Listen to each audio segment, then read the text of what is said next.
আজকে সিম্বায়োটিক্স এর এই ক্লাসে আমি আপনাদেরকে যে বিষয়টা নিয়ে আজকের ক্লাসটা সাজিয়েছিলাম, তো শুরু করবার আগে আমি সবার কাছে আন্তরিকভাবে দুঃখ প্রকাশ করছি। আমি ক্ষমা চেয়ে নিচ্ছি, যেহেতু আমি আপনাদেরকে কিছুক্ষণ অপেক্ষা করিয়েছিলাম। যাই হোক, অবশেষে আমাকে সেইখান থেকে উদ্ধার করেছে আমাদের সিনিয়রসরা। তো এইটাই হলো সিনিয়রদের কাজ। দেখুন, যখনই জুনিয়ররা কোনো কারণে বিপদে থাকে, সিনিয়ররাই কিন্তু এসে ছায়ার মতো দাঁড়িয়ে যায়। এটা আজকে প্রমাণিত হলো আরেকবার। তো আমি ক্ষমা চেয়ে নিচ্ছি সবার কাছে যে একটু আমি লেটে জয়েন হয়েছি। আচ্ছা, যেভাবে আজকের ক্লাসটা সাজানো হয়েছে সেটা হচ্ছে, প্রথমত খু- উম, একটি ভেরি ইম্পর্টেন্ট এবং কনকারেন্ট কেস কনকারেন্ট কেস এবং খুবই গুরুত্বপূর্ণ একটি কেস নিয়ে আপনাদের সাথে আজকে আমি আলোচনা করব। সেটা হচ্ছে একজন কোভিড পেশেন্টের, এবং এই কোভিড পেশেন্টটা কিভাবে কি হলো না হলো সব ইতিবৃত্তান্ত সবকিছু ইতিবৃত্তই আপনারা জানতে পারবেন যখন কেসটা নিয়ে আলোচনা করব।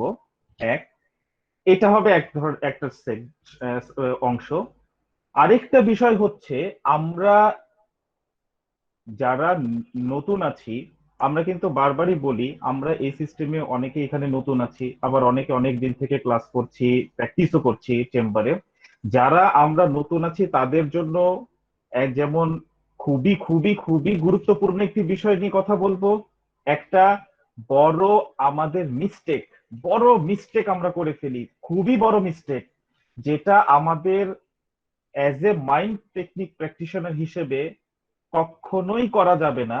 এবং কোথায় কিভাবে কখন আমরা করি, কোথায় কিভাবে কখন আমরা এই মিস্টেকটা করে ফেলি এবং কেসটাকে আমরা স্পয়েল করে দেই, সেই বিষয়টাই আজকে আমি আপনাদের সামনে দ্বিতীয় অংশে এটা নিয়ে কথা আলোচনা হবে।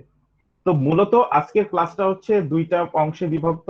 একটা হলো আপনার প্র্যাকটিক্যাল একটা কেস দেখাবো, কেসের অ্যানালাইসিস হবে, এটা ইন্টারেক্টিভ একটি সেশন হবে। দ্বিতীয়ত হচ্ছে, কেসটার থেকে আমরা ওরকম জায়গায় আমরা কি ভুলগুলো করে ফেলি যার কারণে কেসটাই আসলে ভালো কেসটাই আমাদের স্পয়েল হয়ে যায়, সেই জায়গাটা আমরা আজকে একটা নিয়ে খুবই বিস্তারিত একটা আলোচনা করব। ওকে। তো একটি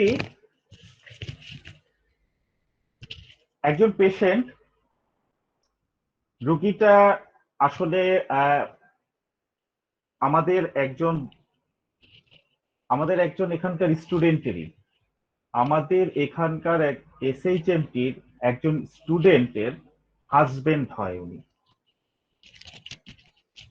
উনি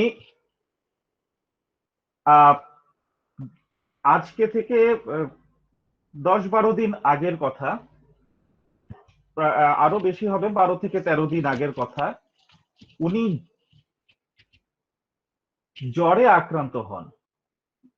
জ্বর, মাথা ব্যথা, এই সমস্ত সমস্যাগুলো নিয়ে উনি আক্রান্ত হন। এবং উনি,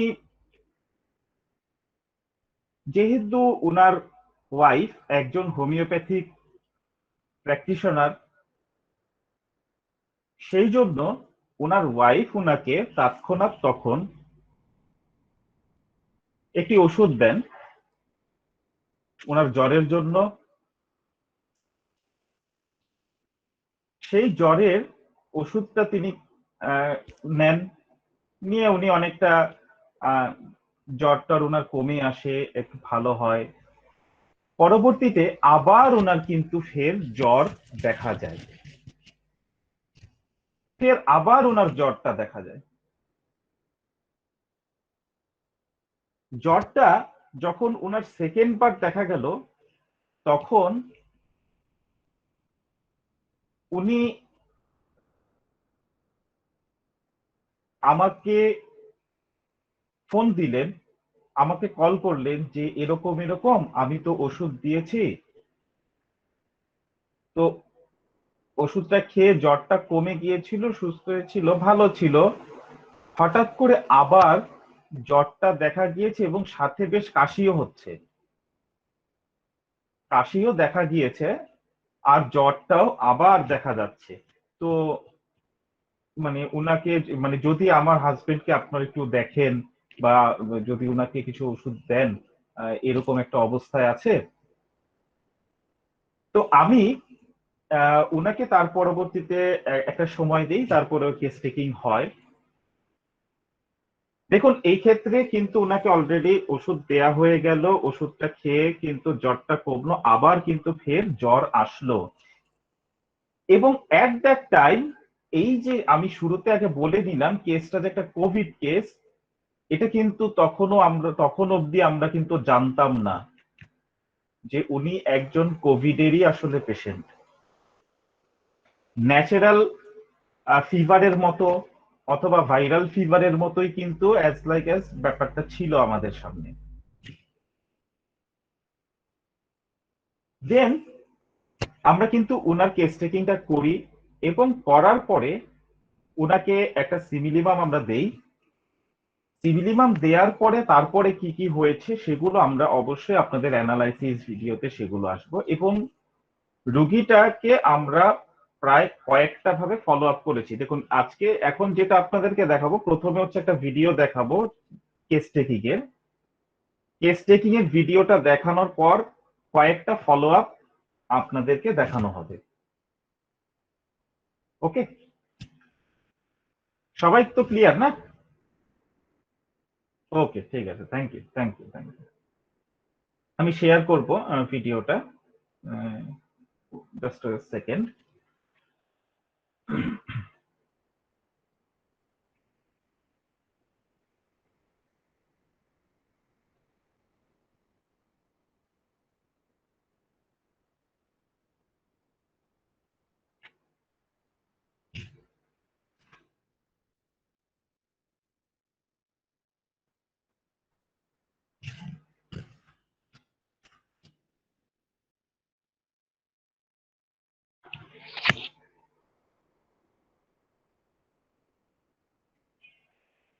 আচ্ছা, আরেকটা জিনিস বলে রাখতে চাই, উইথ ডিউ রেসপেক্ট, পেশেন্টের যে ভিডিও দেখানো হচ্ছে সেটা অবশ্য পেশেন্টের কনসেন্ট নিয়ে, উনিও কেসটি আমাদের সবার শেখার উদ্দেশ্যে উনি অনুমতি দিয়েছেন, এবং সেই অনুমতির সাপেক্ষেই আপনাদেরকে এই রকম একটি অনলাইন প্ল্যাটফর্মে আমি কেসটা আপনাদের সামনে তুলে ধরছি। ওকে, তো আমি ভিডিওটা অন করলাম, লেটস প্লে। ভিডিওটা সবাই দেখতে পাচ্ছেন? আমাকে একটু জানাবেন, বলবেন শুনতে পাচ্ছেন, দেখতে পাচ্ছেন কিনা। না, এখনো পাচ্ছি না। এখনো আসেনি। পাচ্ছেন? আশিক দা একটু আমাকে জানাবেন। দেখা যাচ্ছে না। না না না দাদা, না দাদা, এখনো আসেনি আচ্ছা আসেনি। আচ্ছা আচ্ছা আচ্ছা আচ্ছা, ঠিক আছে, ঠিক আছে।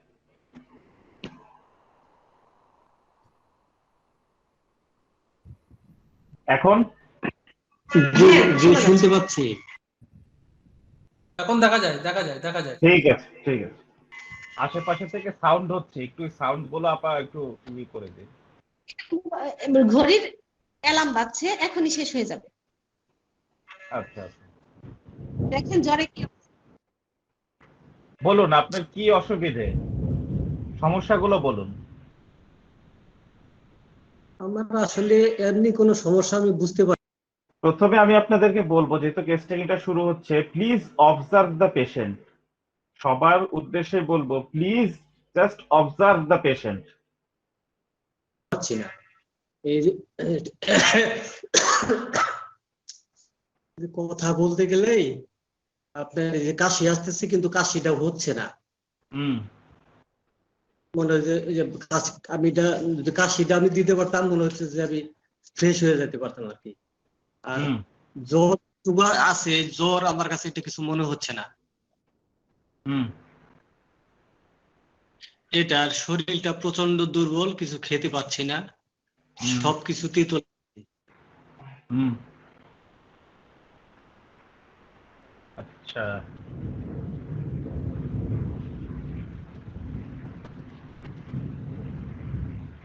আর আর অন্য কোনো আমার মানে ভয় ভীতি বা এই ধরনের কিছু মনে হয় না আমার কাছে। আমি just এই যে কথা বলতেছি, এই যে কথা বললেই কাজ, এই জন্য কথা বলতে পারছি না। আচ্ছা, রোগীটার যেই ফিজিক্যাল সমস্যাটা ছিল আমি একটু আপনাদের বলি, প্রচন্ড কাশি, এবং কাশিটা যখনই কথা বলছে তখনই তার কাশি। হ্যাঁ, ক্লাসিক্যালি এরকম অনেক সিমটম আছে। হ্যাঁ, কফ আফটার স্পিকিং বা ডিউরিং স্পিকিং, এরকম অনেক মেডিসিন কিন্তু আছে। ঠিক ওই রকম বিষয়টা বোঝানোর জন্য কথাটা বললাম, যখনই রোগী কথা বলছে তখনই কিন্তু উনি তার তার মধ্যে কাশিটা, কফটা ডেভেলপ করছে, কাশিটা আসছে, এবং এর জন্য দেখবেন উনি কথা একদম বলা বন্ধ করে দেন, কথা বলছিলেন না।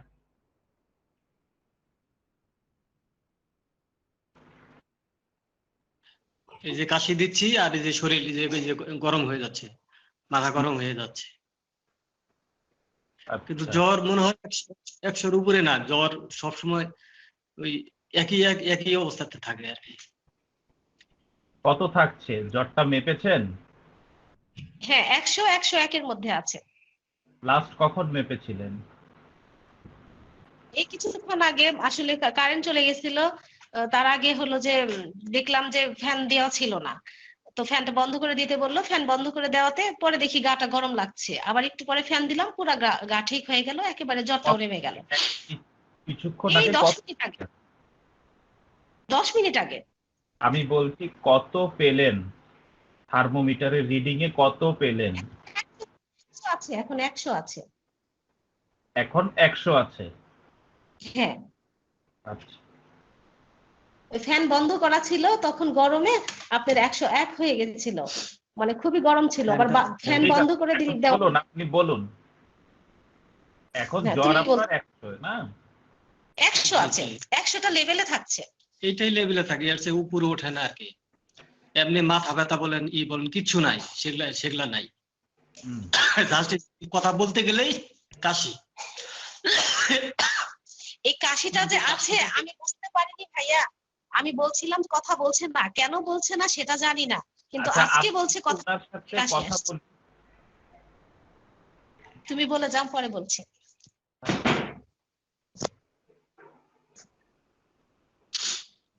মোবাইলটাকে স্থির রেখে আপনি আমাকে একটু কথা বলার সুযোগ দিন রোগীর সাথে। আচ্ছা ঠিক আছে, আপনি বললেন, আমি আর শব্দ করছি না। স্থির রাখছি বলছে। হুম। আমি আমি কি বলবো, আমি তো বুঝতে পারছি না কি বলবো আর। আমার আপনার প্রবলেম কষ্ট- এইটুকু। আচ্ছা, আচ্ছা, এই কষ্টগুলোই হচ্ছে। এই কবে থেকে? কষ্টটুকুই হচ্ছে। কবে এটা থেকে? শুরু গত সোমবারের রাত্রে থেকে, 24 তারিখ রাত্রে থেকে। 24 তারিখ রাত্রে থেকে। আচ্ছা, 24 তারিখ রাত্রে থেকে। সোমবার রাত্রে থেকে আজকে প্রায় রবিবার, আরেক সোমবার আসতে যাচ্ছে, এক সপ্তাহের কাছাকাছি হয়ে যাচ্ছে না? কাছাকাছি হয়েছে যে মাঝখানে একটু থেমে গিয়েছিল, মানে ওই সোমবারে রাত্রি থেকে হয়েছিল, ওষুধ খাওয়াইছিল। মোটামুটি বৃহস্পতিবারের সকালে জ্বর একবারে চলে গেছিল। হুম, খুব ভালো ছিলাম, অসুবিধা নাই। হুম।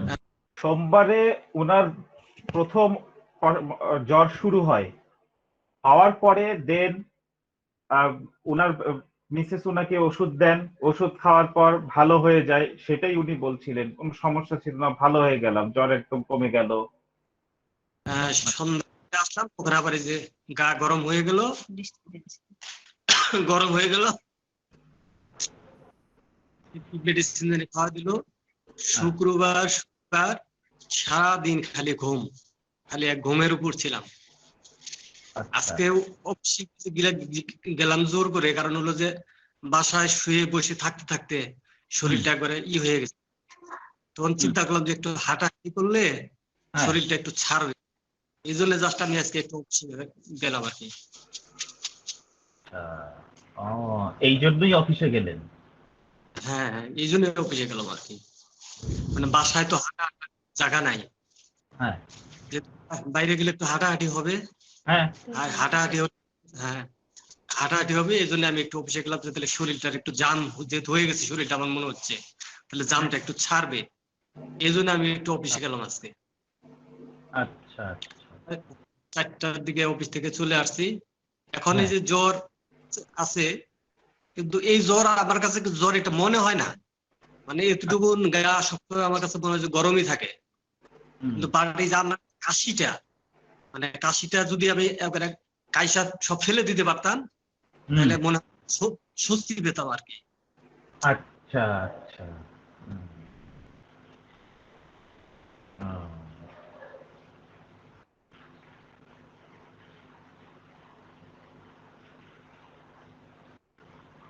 তাছাড়া অন্য কোনো প্রবলেম আমার আমার আমার নাই আর কি।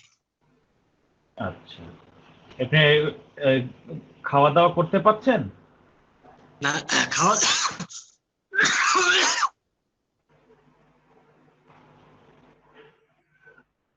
দেখুন, কথা বললেই তার কাশি, কথা বলছে, বলার মাঝে মধ্যে মধ্যেও কতবার কেসে গেল, এবং খুবই খুবই ফোর্সিবল কফ, এত ফোর্সিবল যে একদম পুরো দেখতেই পাচ্ছেন বিষয়টা, ওনার কষ্টটা। খাওয়া দাওয়া করতে পারছি, মানে এই অল্প, মানে 1 নলা বা 2 নলা ভাত খাচ্ছি, সব হুম, তিতা লাগছে, যা খাচ্ছি সব তিতা লাগছে। একমাত্র ওই যে লেবুর শরবত খাচ্ছি, হ্যাঁ। লেবুর শরবত, এই যে লবণ দিয়ে লেবু পানি খাচ্ছি, এই জিনিসটাই বেশি বেশি খাচ্ছি আর কি, এটাই খাইতে পারছি। আচ্ছা। রিপোর্টে Serious না। পালমোনারি এখন ইনফ্লামেশন। জোর করে হ্যাঁ, বলুন দাদা, বলুন। হ্যাঁ, তাহলে রিপোর্টে মনে হয় পালমোনারি ইনফ্লামেশন পাওয়া গেছে না? হ্যাঁ, একটু রিপোর্টটা বলে দেন। পালমোনারি ওপাসিটিস কিছু পাওয়া গিয়েছিল ওনার lower zone of the lungs. Severe, একদম সিভিয়ার কেস ছিল। সিভিয়ার কেস ছিল কেসটা। মানে এই যে কাশটা দিচ্ছে না, এত ফোর্সফুল কফ, মানে আমারই কষ্ট লাগছিল, ওনার কষ্টটা দেখে খারাপ লাগছিল।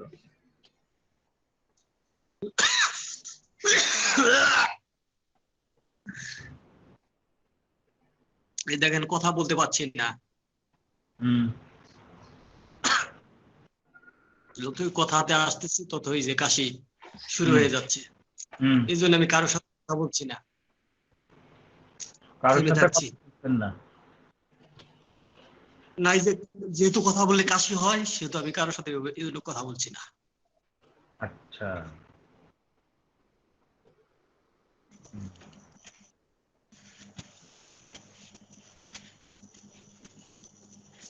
তাহলে খাবার দাবার গুলো অল্প অল্প খেতে পারছেন, কিন্তু বেশি খেতে পারছেন না, অল্প খাচ্ছেন। অল্প খাচ্ছি, শরীর জোর করেই খাচ্ছি, নাহলে তো শরীর একবার পড়ে যাবে আর কি। অল্প অল্প অল্প অল্প অল্প করে একটু একটু করে খাচ্ছি আর কি, যেহেতু তিতো লাগছে সেহেতু খাচ্ছি আর কি। আচ্ছা, খাচ্ছেন নাহলে পড়ে যাবে না? হ্যাঁ, শরীর দুর্বল হয়ে পড়ে যাব, এই ভয়ে জোর করে একটু খাইতে হচ্ছে। আচ্ছা।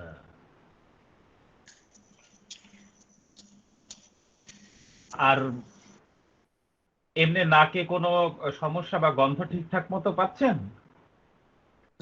গন্ধ ঠিকঠাক আছে, কিন্তু গন্ধটা নাক দিয়ে কোনো পানি কোনো কিচ্ছু নাই। আচ্ছা আচ্ছা, কোনো নাক দিয়ে কোনো রস জল ঝরছে না? কিচ্ছু নাই, একবারে শুকনা, কফ আসছে না? একবার কোপও আসছে না। আচ্ছা। মানে এই কোপটা আমার কাছে মনে হচ্ছে যে মানে মাথাতে আটকে যে ভারী হয়ে যাচ্ছে আর কি, মাথা ভারী হয়ে যাচ্ছে। এই যে যখনই কাশি দিচ্ছি তখনই যে মাথা গরম হয়ে যায়।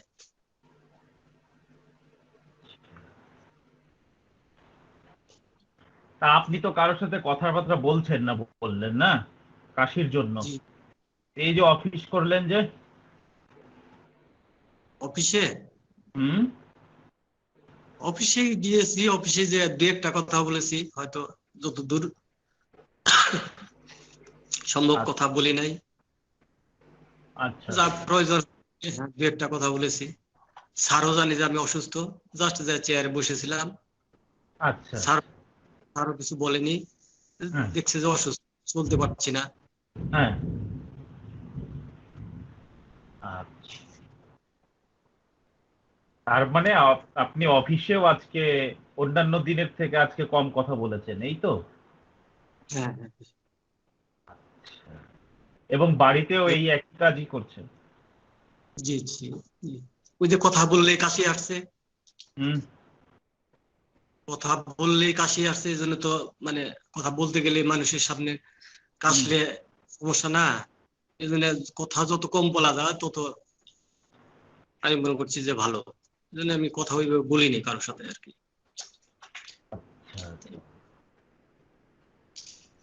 আজকে কাশি হলে মানুষের সামনে সমস্যা নেই, একটু এটা আমাকে বলবেন? বুঝে আমি ঠিক বুঝলাম, সমস্যা মানে কি সমস্যা?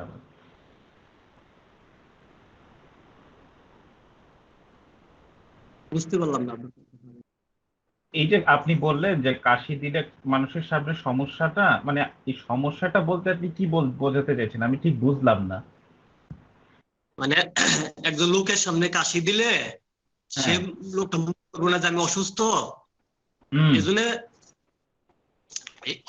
এই জন্য আমি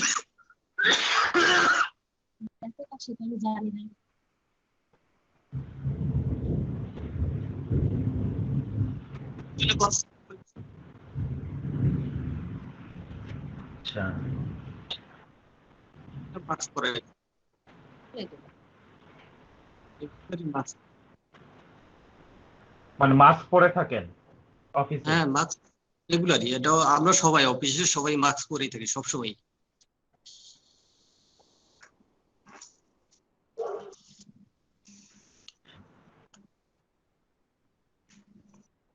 মোটামুটি এটাই ছিল পুরো কেস টেকিংটা। আর খুব এর পরবর্তীতে খুব আর বেশি কোনো আলাপ বা সংলাপ নেই। তো টোটাল এটাই ছিল তার কেস টেকিং। আচ্ছা, এইবারে তাকে ওষুধ দেওয়ার পর আমি ফলো আপে যাব।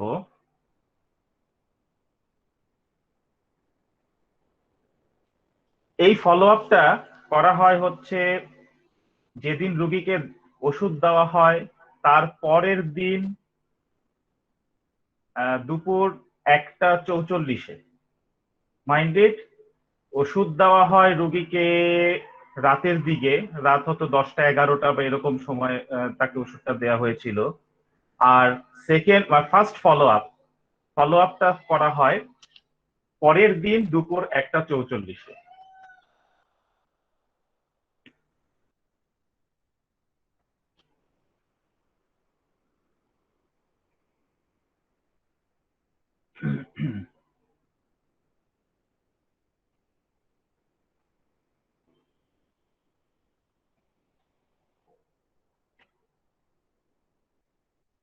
এগুলোকে অ্যানালাইসিস করি আমরা। হুম। হ্যাঁ, আবার বলুন, যেটা বলছিলেন, কি বলছিলেন? ওষুধটা খাওয়া ওষুধটা খাওয়ার পর একটু বোধহয় একটু ইমপ্রুভ হয়েছে মনে হচ্ছে। আর কালকে আপনার সাথে আমি যখন কথা বলেছিলাম তখন কিন্তু কথা বলার সাথে সাথে মানে কাশিগুলো বেশি হচ্ছিল। বেশি হচ্ছে। হ্যাঁ, আজকে সকাল থেকে এই কাশিটা একটু কমেছে মনে হচ্ছে আর কি। আমি মাঝে মাঝে যে অফিসে কথা বললাম বা বাসায় কথা বলছি, কিন্তু কাশি রোগী ওষুধ খাওয়ার আগে খেয়াল করে দেখুন, please differentiate what the patient said before, during the prescription, sorry, during the case taking, and what is saying after the prescription, after the administration of the medicine, what the patient is saying. উনি বলছেন যে ওই খেয়াল করে দেখবেন, মনে করুন কিছুক্ষণ আগেই যা বলে গেলেন, আমি কথা বলছি না একদম, কথা বলছি না একদম, কারণ কথা বললেই কাশ এসে যাচ্ছে। আর এখন কি বললেন ফার্স্ট ফলো আপে, যে ওষুধটা খেয়ে একটু কাশটা কম মনে হচ্ছে, এবং আমি আর সকাল থেকে আজকে কথা বলেছি অফিসের লোকজনদের সাথে, উনি অফিস যেতে পারছিলেন না ওনার অসুস্থতার জন্য।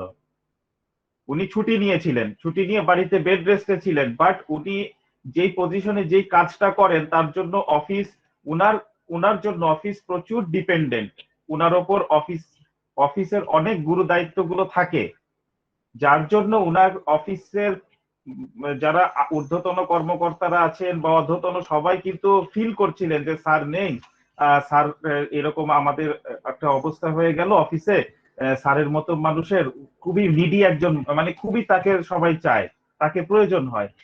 এই জন্য উনি কি করছিলেন আজকে, এবং উনি একজন খুবই কর্মস্পৃহা বা কর্মপ্রিয় মানুষ, কাজ খুব করে, অফিসের টাইম মতো যায়, কাজগুলো করে, যার জন্য সবাই যেমন ফিলও করছিলেন, উনিও অফিসে বারবার কথা বলার জন্য ট্রাই করছিলেন এবং বললেন যে আজকে কথা বলে আমি কথা বলেছি, বাড়িতে টুকটাক কথা বলছি এখন আমি।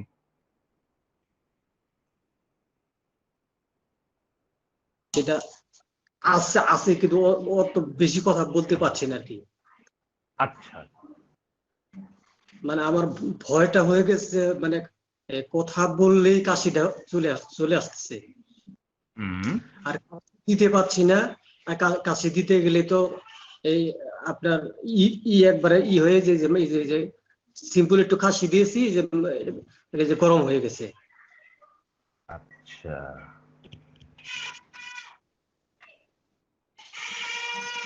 আর জ্বর জ্বর তো ওই যে 100-র নিচে নামছে না, সবসময় 100-ই থাকছে। ওটাও 100 থেকে কাশিটা কিন্তু কমে, জ্বর আমার কাছে, কাশিটা কমে জ্বরটা জি বলছি কাশিটা কমে গেলে জ্বরটাও আপনার নেমে যাবে, কাশিটা ওকে হয়ে গেলে।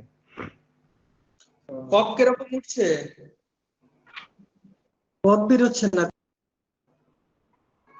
কফ বেরোলে তো আমি মানে শান্তি পেতাম। কফ বেরোচ্ছে না, নাক দিয়ে একটু পানি বের হচ্ছে না, কোনো কিছুই বের হচ্ছে না। কিচ্ছু বেরোয়নি ওষুধ খাওয়ার পর থেকে? না কিচ্ছু বের হয় না। আজকে পায়খানা কেমন করেছেন? পায়খানা তো ওই যে আপনার পাতলা পায়খানাই হচ্ছে, ওই যে ওষুধগুলা খাওয়ার পরে।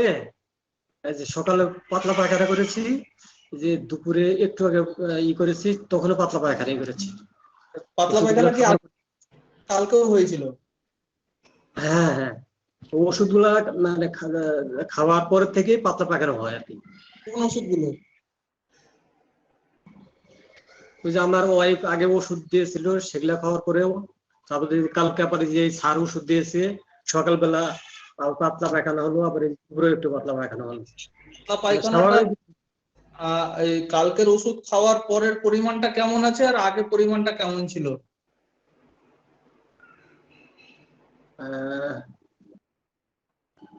আগেরটা সে ওষুধ খাওয়ার পরে ওই একই ধরনের, এটা মানে চেঞ্জ দেয়। কেমন লাগছে আপনাকে? দুর্বলতা গায়ে জোর নেই, কালকে যেমন ছিল আজকে কেমন আছেন? দুর্বলতাটা শরীরে অতটা বেশি না আর কি। আমি কিন্তু আগে মানে হাঁটা চলা করতে আমাকে ধরে ধরে চলাচলা নেওয়া হতো, কিন্তু আজকে মোটামুটি আমার গায়ে একটু শক্তি আসছে আর কি, হালকা একটু শক্তি আসছে। আগে উনাকে ধরে ধরে ধরে ধরে হাঁটতে হতো, এতটাই শরীর দুর্বল ছিল যে উনাকে যে কোনো কিছু ধরে হাঁটতে হতো, সাপোর্ট প্রয়োজন হতো তার। বাট নাও উনার কিন্তু এখন সেরকম ধরে হাঁটতে হচ্ছে না। কালকে যখন আপনি আমার সাথে কথা বলছিলেন যে খুব শরীরটা দুর্বল লাগে, জোর পাই না, হ্যাঁ, এইভাবে মানে খাওয়া দাওয়া এই জন্য একটু একটু করছি, কালকে যেমন বলছিলেন যে এইভাবে তো না খেলে তো আর আমি চলতে পারবো না, মানে এই জন্য খাচ্ছি আর কি। হ্যাঁ জি জি জি জি, আজকে কিন্তু শরীরে একটু শক্তি আসছে আমার। হ্যাঁ, মানে খাওয়া দাওয়াটা জোর করে খাচ্ছি, এই জন্য আজকে সকাল থেকে শরীরে কিন্তু আমি একটু শক্তি পাচ্ছি। যেমন আগে আগে 2-3 দিন তো আমি খালি ঘুমায় কাটাচ্ছি, শরীরে কোনো শক্তি ছিল না, কিন্তু বাট আজকে সকাল থেকে শরীরে কিন্তু আমি একটু শক্তি পাচ্ছি আর কি। আপনি একটানা কিন্তু অনেকক্ষণ কথা বললেন, এর মধ্যে কিন্তু কাশিটা এসছে। কালকে যেমন কাছ থেকে কথা বলতে বলতে কাশি চলে আসছিল, হ্যাঁ এই জায়গাটাই দেখুন, খেয়াল করেছেন কিনা, এই কারণে কোশ্চেনটা ওনাকে করা হয়েছিল যে আপনি যে এই যে এতক্ষণ কথা বলে গেলেন, গতকাল যখন কেস টেকিংটা আপনারা দেখেছিলেন উনি কথা বলতে গিয়ে কতবার কেসেছিলেন। So the number of frequency, the number of cough or ফ্রিকোয়েন্সিটা কিন্তু কমে গেল। কালকে পর্যাপ্ত কাশি ছিল, এই যে আজকে কথা বলতেছি, কথা বলার মাঝে মাত্র একবার কাশি দিলাম। কিন্তু কালকে যে স্যারের সাথে যখন জুনাদ স্যারের সাথে যখন আমি কথা বলছিলাম,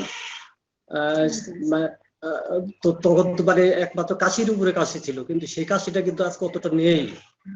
সকালবেলা হালকা একটু হয়েছে, আর এখন এই যে একবার এটা অনেকক্ষণ পর হলো। অনেকক্ষণ পর হলো। আর গরম পানি খান সারাদিনে, শুধু গরম। ওকে, আমরা এর পরের ফলো আপটায় চলে যাই। মোটামুটি এইখানেই এই ফলো আপটা শেষ হয়। মূল কি পয়েন্টস গুলো, কি ফিচার্স গুলো যেগুলো প্রয়োজন ছিল রোগীকে অ্যাসেস করার জন্য, ওষুধ অ্যাপ্লিকেশনের পর কি হলো চেঞ্জটা, সেটা আমরা অলরেডি পেয়ে গেলাম। নেক্সট ফলো আপটা করা হয়েছে ওনার ওই দিনই আমি আপনাদেরকে কি বলেছিলাম, দুপুর 1:44 ফলো আপ। সেকেন্ড ফলো আপটা করা হয় ওই দিনই রাত্র 9:36।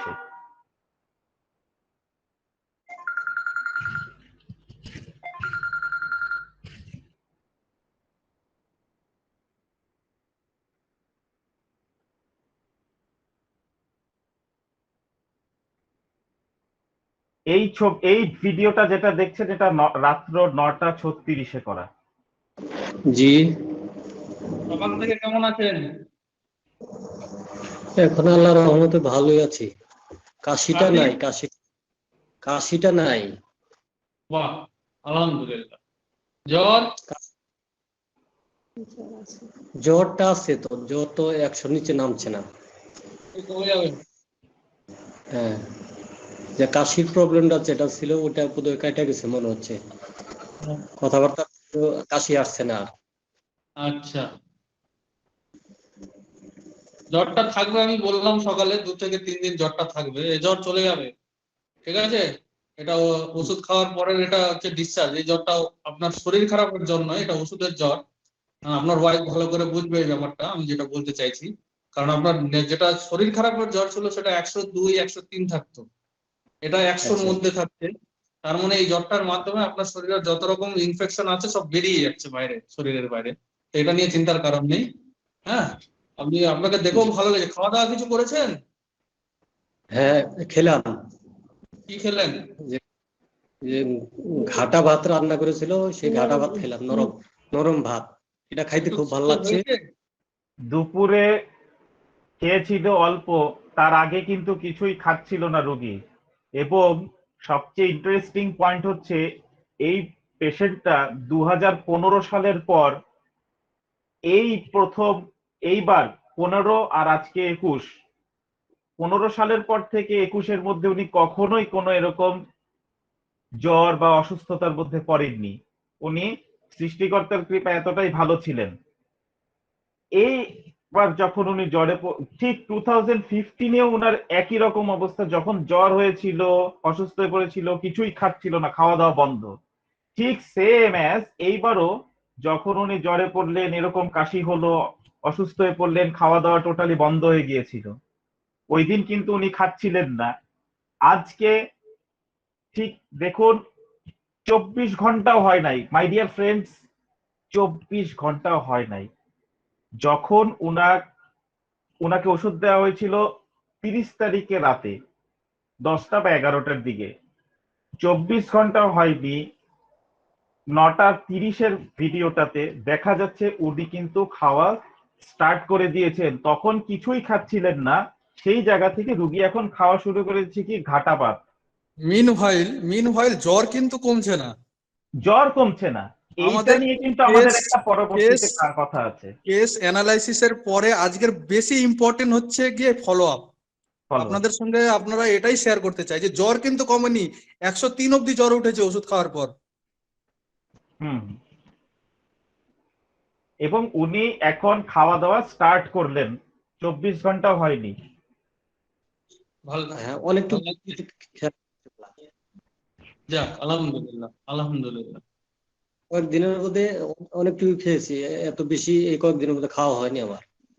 আচ্ছা, এত বেশি, ওই যে জ্বরে পড়লো, জ্বরে পড়ার পর থেকে দ্যাট ইজ সে আমাদের সাথে যখন কথা বললো তখন প্রায় অলমোস্ট 7 দিন গড়িয়ে গিয়েছে। 7 দিন থেকে কিন্তু অত কিছুই খাওয়া হয়নি, ওনার খাওয়াই হয়নি একদম। এই জন্য রুগী বলছে যে আগের থেকে এই এতদিনের মধ্যে অসুস্থতার মধ্যে আজকেই সবচেয়ে বেশি খেলাম। যাক যাক যাক, খুব ভালো লাগছে, খুব ভালো লাগলো আপনার কথাটা শুনে। আপনি এবার সুস্থ হয়ে যাবেন। এই গত বছর এই জ্বর হয়েছিল না, কিছু শোনানোর দরকার নেই, এরকম জ্বর forward করে দেবেন। সালের পরে হ্যাঁ, আজ পর্যন্ত আমার কোনো প্রকার শরীর খারাপ হয় না, কোনো দিনই না। যাক যাক যাক যাক, আলহামদুলিল্লাহ, এটাও সেরে যাবে।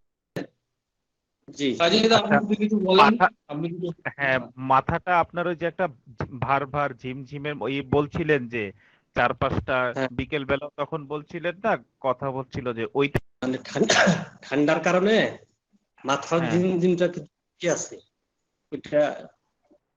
ওটা কিন্তু কমেনি।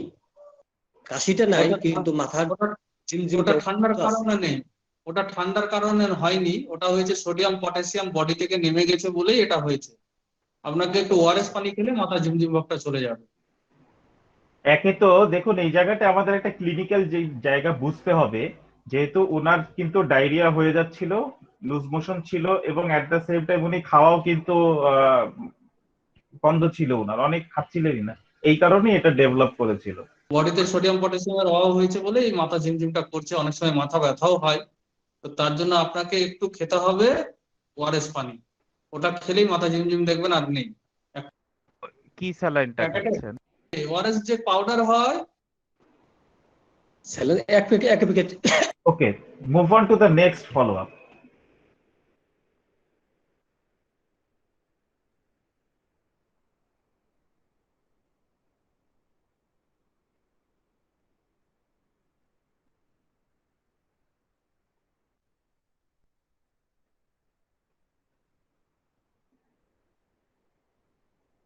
দেখুন, রুগীটাকে আমাদের কিন্তু কয়েকটা ফলো আপ করতে হয়েছে খুবই কুইক সাকসেশনে, এটাও কিন্তু আমাদের একটা আজকে শেখার একটা বিষয়। দেখুন, কারণ 7 দিন থেকে কিন্তু উনি জ্বরে আক্রান্ত হয়েছিল, জ্বরে ভুগছিল, জ্বরটা কোনোভাবে সারছিল না। এখন এরকম একটা অবস্থায় যদি আমরা রুগীকে শুধু জাস্ট ওষুধ দিয়ে ছেড়ে দেই, ফলো আপ গুলো আমরা না নেই, আমাদেরকে কিন্তু সত্যি কথা বলতে গেলে এই যে এতবার ঘন ঘন ফলো আপ করেছি, মানে আমাদের কাছে মনে হচ্ছিল আচ্ছা আমরা না রুগীকে বিরক্ত করছি, এতবার তাকে খোঁজ খবর নেওয়া হচ্ছে, কেমন আছে, কি অবস্থা, এখন কিরকম। যেহেতু পেশেন্টের কিন্তু অনেকদিন থেকে, মানে 7 দিন হয়ে গেল জ্বর, তার সাথে কাশি, আর বর্তমান সিচুয়েশনে কোভিড লাইক সিচুয়েশনে যে কোনো কিছু কিন্তু হতে পারতো, সেই সমস্ত কারণগুলোকে বিবেচনা করে কিন্তু কুইক সাকসেশনে ফলো আপ গুলো নেওয়া হয়।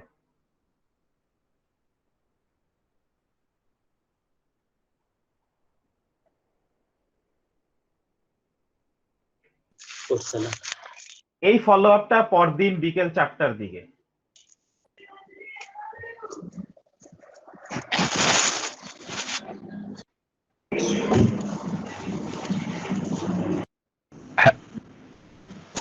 হ্যালো, আসসালামু আলাইকুম।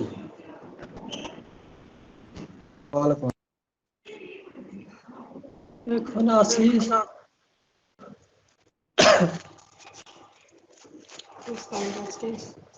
হ্যালো, হ্যাঁ বলেন বলেন। হ্যালো, কাজীদা একটু পজ করুন। আবার জ্বর, আবার 100। হ্যালো হ্যালো, হ্যাঁ হুম। দেখুন, প্রথম দুদিনের কেসে পেশেন্ট কিন্তু প্রথমে আমাদের সম্বর্ধনা দেয়নি, থার্ড ফলো আপে কিন্তু আমাদের প্রথম সম্বর্ধনা দিল। This is the positive sign of the case. আমরা এইভাবেও অবজার্ভ করি, আমাদের প্রথম সালাম দিল রুগী, দ্যাট মিন ওয়েলবিং সেন্সেশন তার ভিতরে শুরু হয়ে গেছে। Please carry on. 100, তাই তো? সব ঠিক আছে। সকালে 100 এর নিচে নাম ছিল আর কি, এই কিছুক্ষণ আগে মাপা হলো 100 কত ছিল? 98 বোধ না। আপনি প্রথমে ছিল 99, তারপরে একদম স্বাভাবিক তাপমাত্রা চলে আসলো। তো এখন আবার মাপলাম 1 মিনিট 2 মিনিট হলো, তো এখন 100 প্লাস আছে। দেখুন 100 প্লাস 100 প্লাস, সকালবেলা 99, তারপরে আরো যখন মানে আরো সকালের দিকে 99 এর আরো আগে সকালের দিকে একেবারে নেমে কিন্তু চলে আসলো আহ মানে নর্মাল ন্যাচারাল যেটা 98 ডিগ্রি ফারেনহাইট চলে আসলো। এরপরে এটা ছিল সকালের তাপমাত্রা। আমরা যখন কথা বলছি তখন হচ্ছে গিয়ে বিকেল 4টার দিকে, তাহলে 4টার দিকে টেম্পারেচার আবার কিন্তু এগেইন 100। এইটা কিন্তু আমাদের আজকের মূল একটা মানে খুবই আকর্ষণীয় জায়গা, যেখানে আমরা ওই যে বলছিলাম ভুল করে ফেলি। স্বাভাবিক তাপমাত্রা বলছেন, স্বাভাবিকটা কত? সেটা কি 98 বলতে চাচ্ছেন? হ্যাঁ, আপনার 98.98 ছিল। হ্যাঁ একেবারে স্বাভাবিক চলে আসছিল এই কয়েকদিনের মধ্যে। আজকেই স্বাভাবিক আসছিল সকাল আচ্ছা। 8টার পর মানে 9টার পর থেকে আপনার গোসলের আগ পর্যন্ত ছিল, মানে 1:30টা পর্যন্ত ছিল। গোসলের পরেও তো ঘুমাচ্ছিল যখন, তখন একটু তাপমাত্রাটা বেড়ে গেল আবার। এই 7 দিনের, এই যে আজকে নিয়ে 8ম দিন চলছে, এই 8ম দিনে 8 দিনে কখনোই ওনার জ্বর 98-এ আসেনি, এটা বলতে চাইছেন? হ্যাঁ হ্যাঁ জি।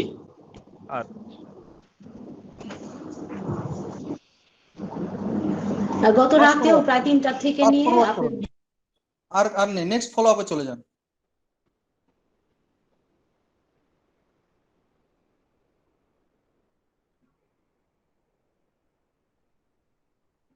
হ্যাঁ, উনি মনে কোথাও ব্যস্ত হয়ে গেছিল। হ্যাঁ স্যার, আপনি আসেননি, আপনি একটু 1 মিনিট ফরওয়ার্ড করে চালান, এমনি কথা হচ্ছিল, 1 মিনিট ফরওয়ার্ড করে দিন। হ্যাঁ কাজী স্যার, হ্যাঁ হ্যাঁ, এটা কি আজকের ফলো আপ? এই ফলো আপটা যেটা দেখতে পাচ্ছেন এটা হলো আজকের ফলো আপ। একেবারেই ক্লাস শুরু ধরেন 8:30টার দিকে বাংলাদেশ সময়, এরকম সময় ফলো আপটা হয়েছিল। ফ্যানের আওয়াজ একটু করুন, বাতাস।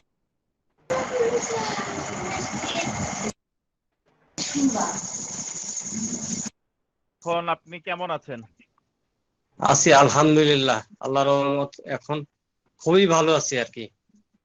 আচ্ছা খুবই ভালো।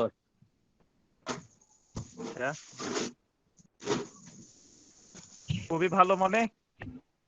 খুবই ভালো মানে আমি মানে যে সমস্ত সমস্যাগুলো ছিল আমি এখন কোনোগুলো ওগুলো মানে টের পাচ্ছি না। আচ্ছা, এখন আর বুঝতে পারছি না যে এই সমস্যা। হ্যালো, একটু পজ করেন। রোগীর স্মাইল দেখুন, মুখের ফেস দেখুন। প্রথম দিনের ভিডিওটা যদি চান আমরা আবার দেখাবো, প্রথম দিনের অবজারভেশন দেখুন, আজকের অবজারভেশন দেখুন। দেয়ার ইজ এ স্মাইল, চেয়ারফুলনেস চলে এসেছে। সমস্যাগুলো আমার আছে মোটামুটি, যে নাক বন্ধ হয়ে গেছিল সেগুলা এখন নাক দিয়ে নিঃশ্বাস কাটতে পারছি, মুখ দিয়ে নিঃশ্বাস কাটতে হচ্ছে না। আজকেও সন্ধ্যার সময় বিকাল বেলা ঘুমালাম, তারপরে ঠিকভাবে খাওয়া দাওয়া করতে পারছি। আচ্ছা, রুচিগুলা ফিরে আসতেছে আর কি। আচ্ছা, আগে তো খেতেই পারতাম না, টোটালি তো খাওয়া দাওয়া বন্ধ হয়ে গেছিল। সেটা কিন্তু রিকভারি হয়ে মোটামুটি দুপুরে ভাত খেয়েছি, সকালবেলা ভাত খেয়েছি, ফল ফ্রুটস খাচ্ছি। আচ্ছা, ফাইন। যে মাথা একটু একটু ব্যথা ছিল সেগুলাও নাই, মানে কোনো কিছু এখন আর বুঝতে পারছি না। আমি আমার কাছে মনে হচ্ছে যে আমি মানে এখন টোটালি পুরোপুরি সুস্থ, এরকমই আমার কাছে মনে হচ্ছে। আচ্ছা, যাক। আর ওই যে কালকে ওই যে টেস্ট দিয়েছিলাম কোভিডের, তো রেজাল্ট আবার যে নিয়ে আসলাম, ওটা তো পজিটিভ। তো কালকেই তো ওটা জানতে পেরেছি আর কি। আরটিপিসিআর।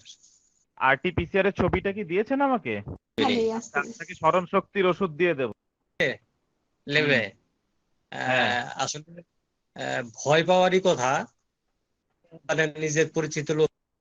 ওকে, এটা ছিল আজকের উনার। আরো অনেক অন্যান্য কথা হয়, ওনার সাথে কথা বলতে থাকি কেমন কি কি করতে হবে ইত্যাদি ইত্যাদি বিষয়।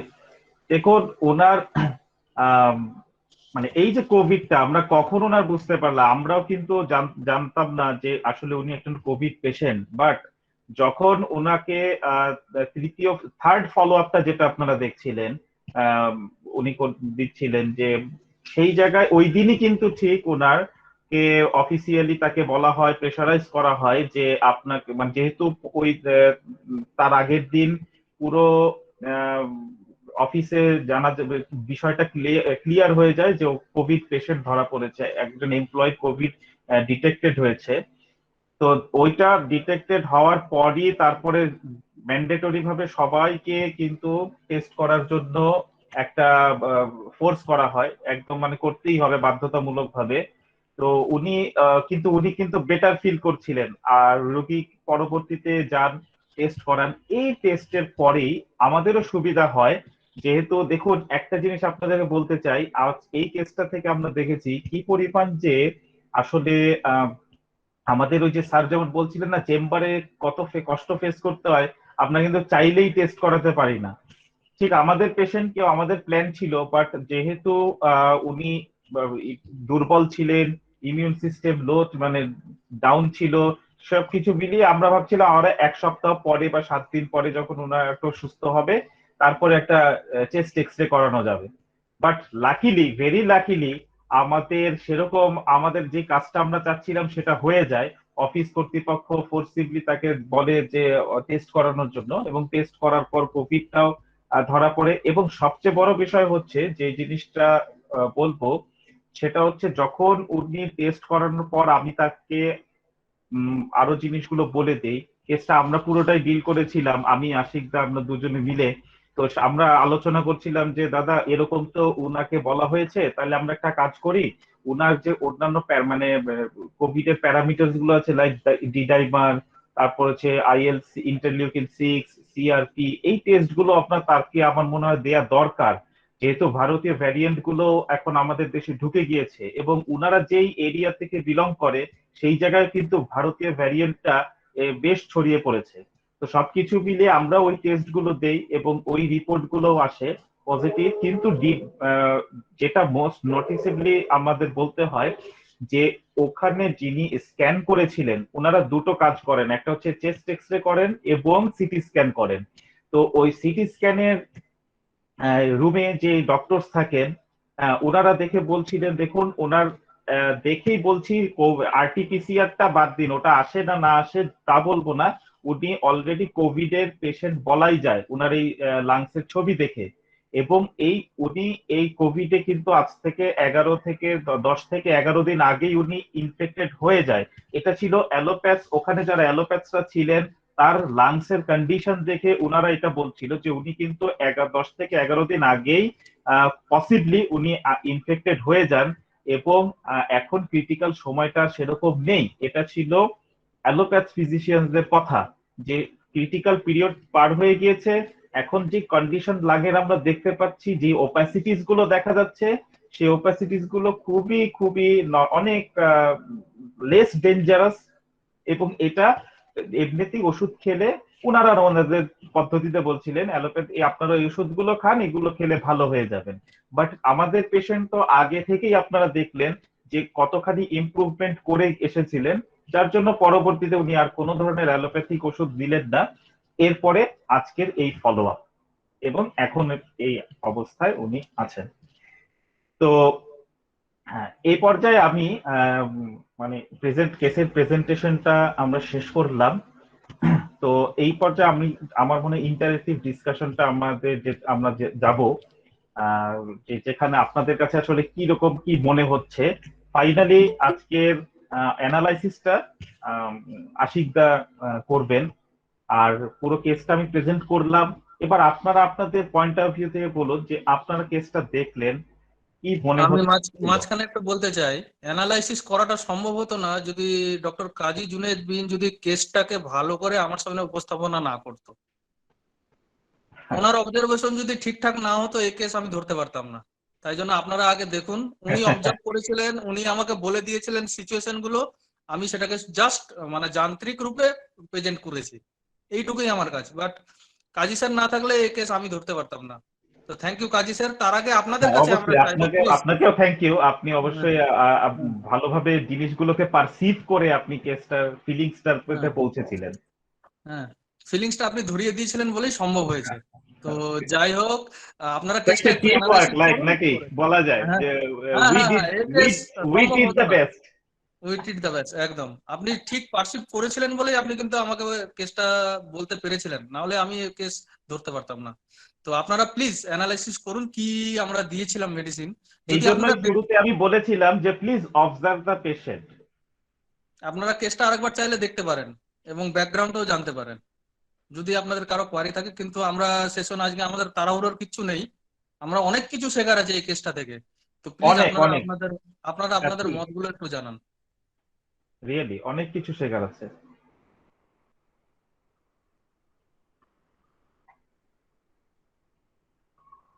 আপনারা বলতে পারেন, লিখতে পারেন, যেটা বললে সবচেয়ে ভালো হয়, বললে সবচেয়ে ভালো হয়।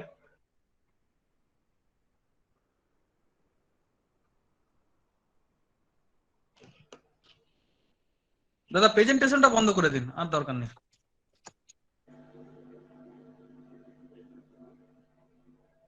আমরা আবার চালাবো, যদি প্রথম ভিডিও দেখতে চান আমরা আবার চালাবো, কোনো সমস্যা নেই। যদি কেস টেকিং পার্টটা আপনাদের মনে হয় আবার আপনাদের প্রয়োজন আছে দেখা বা কিছু, তাহলে সেটাও করতে পারবো আমরা, করা যাবে।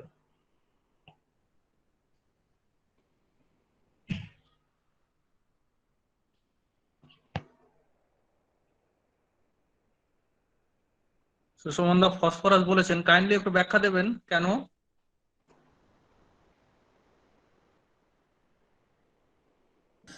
ফসফরাস জেলস আমার মত মানে আমি যেরকম ভেবেছি সে তাতে 5টা রুব্রিক নিয়েছি আমি। ডিলিউশন, ইনজুরি, বিং ইনজিওর্ড, ওকে ছিল, পেশেন্টের মধ্যে ছিল, অবশ্যই ছিল। হ্যাঁ, লাইট ডিজায়ার ফর, ছিল। ফিয়ার সাফারিং অফ, অবশ্যই ছিল। ডিলিউশন ওয়েলথ অফ, ছিল। আর একটা এতেই ফসফরাস এসে গেছে। আর একটা রুব্রিক হ্যাঁ হ্যাঁ ছিল, আপনার প্রত্যেকটাই ছিল।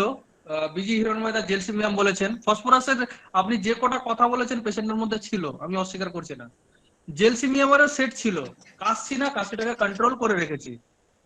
হিরণময়দাও বলেছেন, সবই ছিল। এগুলো এগুলো আমরাও রুল আউট করিনি, আমরাও এটাকে বারবার আমরা অ্যানালাইসিস করেছি, কাজীদার সঙ্গে বসেছি, বসে আমরা বারবার এটাকে নিয়ে আলোচনা করেছি। দাদা ফসফরাসের সেট আসছে, স্ট্রামোনিয়ামের সেট আসছে, জেলসিমিয়ামেরও সেট এসছে। আর আর কেউ কিছু বলবেন প্লিজ? যদি বলেন ভালো হবে। আমরা এই ক্লাসটা পড়াশোনা আমরা ইন্টাররিয়েক্টিভ করছি, এমন কিছু নেই আমরা খুব জেনে গেছি, না সেরকম না। হ্যাঁ বলেন স্যার। আমি বেলোডোনা বলছিলাম। Belladonna, yes. হ্যাঁ, এই কাশিটাই আমাকে কষ্ট দিচ্ছে। Yes, light desire for, dilution wealthy but for. কিন্তু দেবো কোনটা? ছিল তো সবই। ইনজিওর বিংও ছিল, জেলসিমিয়ামেরও সেট ছিল, কিন্তু আমরা যাব কোন দিকে? কোন সেটই এমন যতগুলো আপনারা বলেছেন কেউ ভুল বলেননি, সবকটাই। জেলসিমিয়ামেরও স্টেট পেয়েছি এক জায়গায়, বেলেডোনাও পেয়েছি এবং ফসফরাসও পেয়েছি, আমরা স্ট্রামোনিয়ামও পেয়েছি, ইভেন উইথ নাক্স ভুমও ছিল এর মধ্যে, এনার মধ্যে। কিন্তু এইসব আমরা কিন্তু দিইনি। কেন দিইনি আমরা অ্যানালাইসিস করব এবারে। কারণ গুরুদেব একটা কথা বলেন আমাদেরকে, ফিল দ্য পেশেন্ট। পেশেন্টের কথা থেকে তার ইনার যে ফিলিংটা আছে সেটাকে বোঝার চেষ্টা করো, বেশি রুব্রিকের পিছনে যেও না, আর মেডিসিনের কথা মনে করবে না। তা আমরা এই কেসটা শুধু ফিল অফ দ্য পেশেন্টের ফিলিং ধরেই আমরা কেসটাকে ডিকোড করেছিলাম। কাজী স্যারকে আমি আরেকবার বলবো, স্যার আপনি যেভাবে আমাকে ব্যাকগ্রাউন্ডটা বলেছিলেন, কেসের ব্যাকগ্রাউন্ডটা একবার যদি বলে দেন তাহলে আমার কেসটা এক্সপ্লেন করতে সুবিধা হবে। হ্যাঁ, কেসটার ব্যাকগ্রাউন্ডটা আমরা এরকম ভাবে বলছিলাম যে আহ, মানে পেশেন্টটার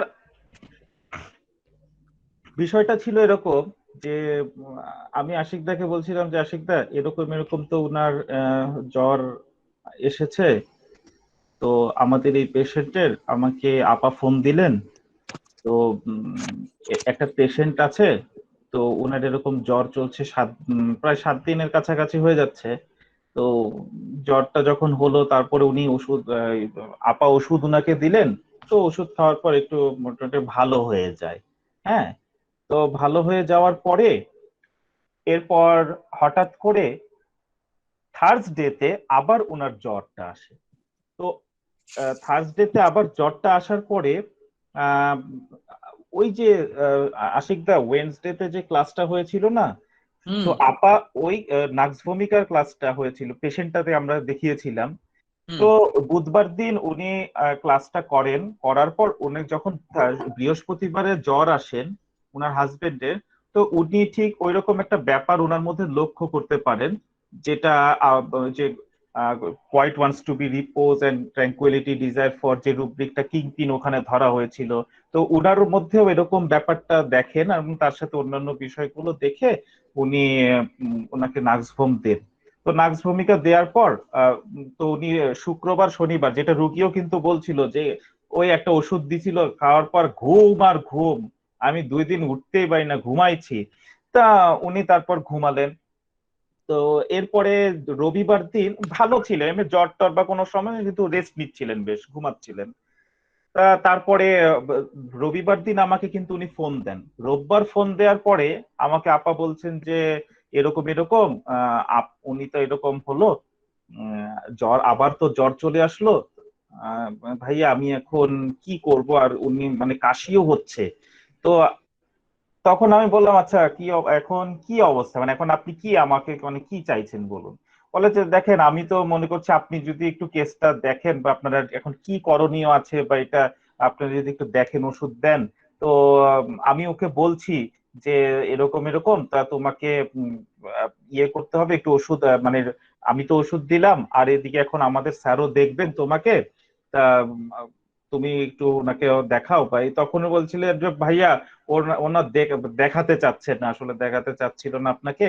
তো এরকম একটা ব্যাকগ্রাউন্ডটা আমি বলছি কিন্তু, যে কেস টেকিং হওয়ার আগে কি কথোপকথন হলো, তো দেখাতে চাচ্ছে না, শুয়ে আছে, শুয়ে থাকতে চাচ্ছে। তো আমি বললাম ঠিক আছে, তা এখন আপনি তো দেখাতে চাচ্ছেন, উনি তো চাইছেন না, ঠিক আছে এখন ওনার সাথে কথা কনভারসেশন করুন, করে আমাকে যদি দেখাতে চান তাহলে আমাকে ফোন দিয়েন এতটা সময়, আমি ওনাকে বলে দিলাম। তো ঠিক এর পরবর্তীতে যথারীতি আম, ওনাকে নিয়ে আসা হয়। আম, বসা মানে কেউ উনি সোফায় বসেছিলেন, তারপর কেস টেকিংটা তো দেখলেনি। এরপর ওনার কেস টেকিং হয়, অর্থাৎ রুগী আর কিন্তু চাইছিলেন না যে আমাকে দেখাতে। তো তারপরে ওনার ওয়াইফ বললেন, বলার পর দেন তারপর কিন্তু কেস টেকিং করাতে উনি আসলেন। এরপরে তো কথোপকথন দেখলেন কেস টেকিং এর সময়। অনেকগুলো বাধা এসছে, একটা কেস টেকিং এ আমাদের অনেকগুলো বাধা এসছে। যেমন প্রথমে উনি দেখাতে চাইছিলেন না, আমরা এই জায়গাটা কনসিডার করেছি কেন দেখাতে চাইছে না। তারপরে উনি আবার দেখাতে রাজি হয়ে গেলেন। এবার আমি কেসের ব্যাকগ্রাউন্ডে যাব। ব্যাকগ্রাউন্ড থেকে কথা আমরা বলি আশিকদা, এটা কি মানে আমি ফিলিংসটা বলার পরে জাস্ট ট্রাই করি, ক্যালকুলিয়া কাপ ছিল ওষুধ? No no no no no, কেন কেন বললেন ক্যালকেরিয়া কাপ, কাইন্ডলি বলবেন। না, দুটো কথা ধরেছিলাম, তাহলে আমি ওই কথা ধরে নিই যে পেশেন্ট বললো বলেন আমি বলেন রাস্তায় বলেন। ক্যালকুলিয়া বলেন, কাপ, আপনি বলুন। ওই যে দেখাতে চাইছে না, আর একটা কথা বলেছিল রাস্তাঘাটে কাশলে লোকে তো ভাববে আমি অসুস্থ। এই দুটো কথাতে fear of the proper being condition and delusion wealth, এই দুটো ডিলিউশন ওয়েলথ। হ্যাঁ, এবার আমি আসি, দেখাতে যে চাইছিল না এটা পুরোটাই তার ক্লিনিক্যাল সিমটম ছিল। মাই ডিয়ার ফ্রেন্ড, এটা ভালো করে খেয়াল করুন। শরীর অসুস্থ, 7 দিন ধরে জ্বরে পড়ে আছে, তার সঙ্গে পাতলা পায়খানা হচ্ছে, this is the state of ennui. This is the state of aversion. But এই স্টেট গুলো কিন্তু ফিজিকো মেন্টাল, এই জায়গাটাই আমি বলতে চাইছিলাম। আমরা এই জায়গাটাও রুল আউট করেছি। দেখাতে চাইছে না কেন? কারণ সে খুব অসুস্থ হয়ে পড়ে আছে, ভালো লাগছে না কিছু। ওয়াইফ ওষুধ দিয়েছে, দুদিন ভালো হয়েছে, তারপরে আবার যে কার সেই কোনোভাবেই তিনি সুস্থ হতে পারছে না। That also all are physico mental.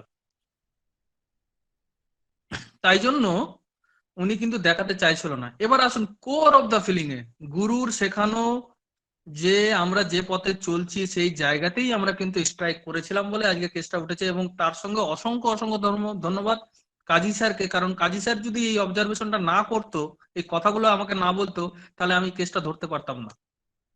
হ্যাঁ, আমি কিন্তু শুরুটা এভাবেও করতে পারতাম যে আশিক দা এরকম আসে তো আপনাকে আমি একটু কেসটা শেয়ার করছি, ভিডিওটা ওনার তো রেকর্ডিংটা আছে, আপনি একটু দেখে জাস্ট করুন। কিন্তু ব্যাকগ্রাউন্ডটাও কিন্তু আমি বলেছি যে ওই যে দেখুন আমরা কি বলেছিলাম কেস টেকিং এ, how the patient comes, yes, when come, patient কিভাবে আসলো আমার কাছে, এই জায়গাটাই আমরা স্ট্রাইক করেছিলাম। তো এখানে তো অনলাইনে হয়েছে, রুগী তো আর আমার চেম্বারে আসেনি। তাইলে এটার আশাটা কি এই ক্ষেত্রে? কিভাবে আসলো রুগী আমার কাছে, কেনই বা আসলো, কোন কন্ডিশনে আসলো, কিভাবে আসলো? This is the feeling of credulous. First rubric আমরা কনসিডার করেছিলাম ক্রেডুলাস।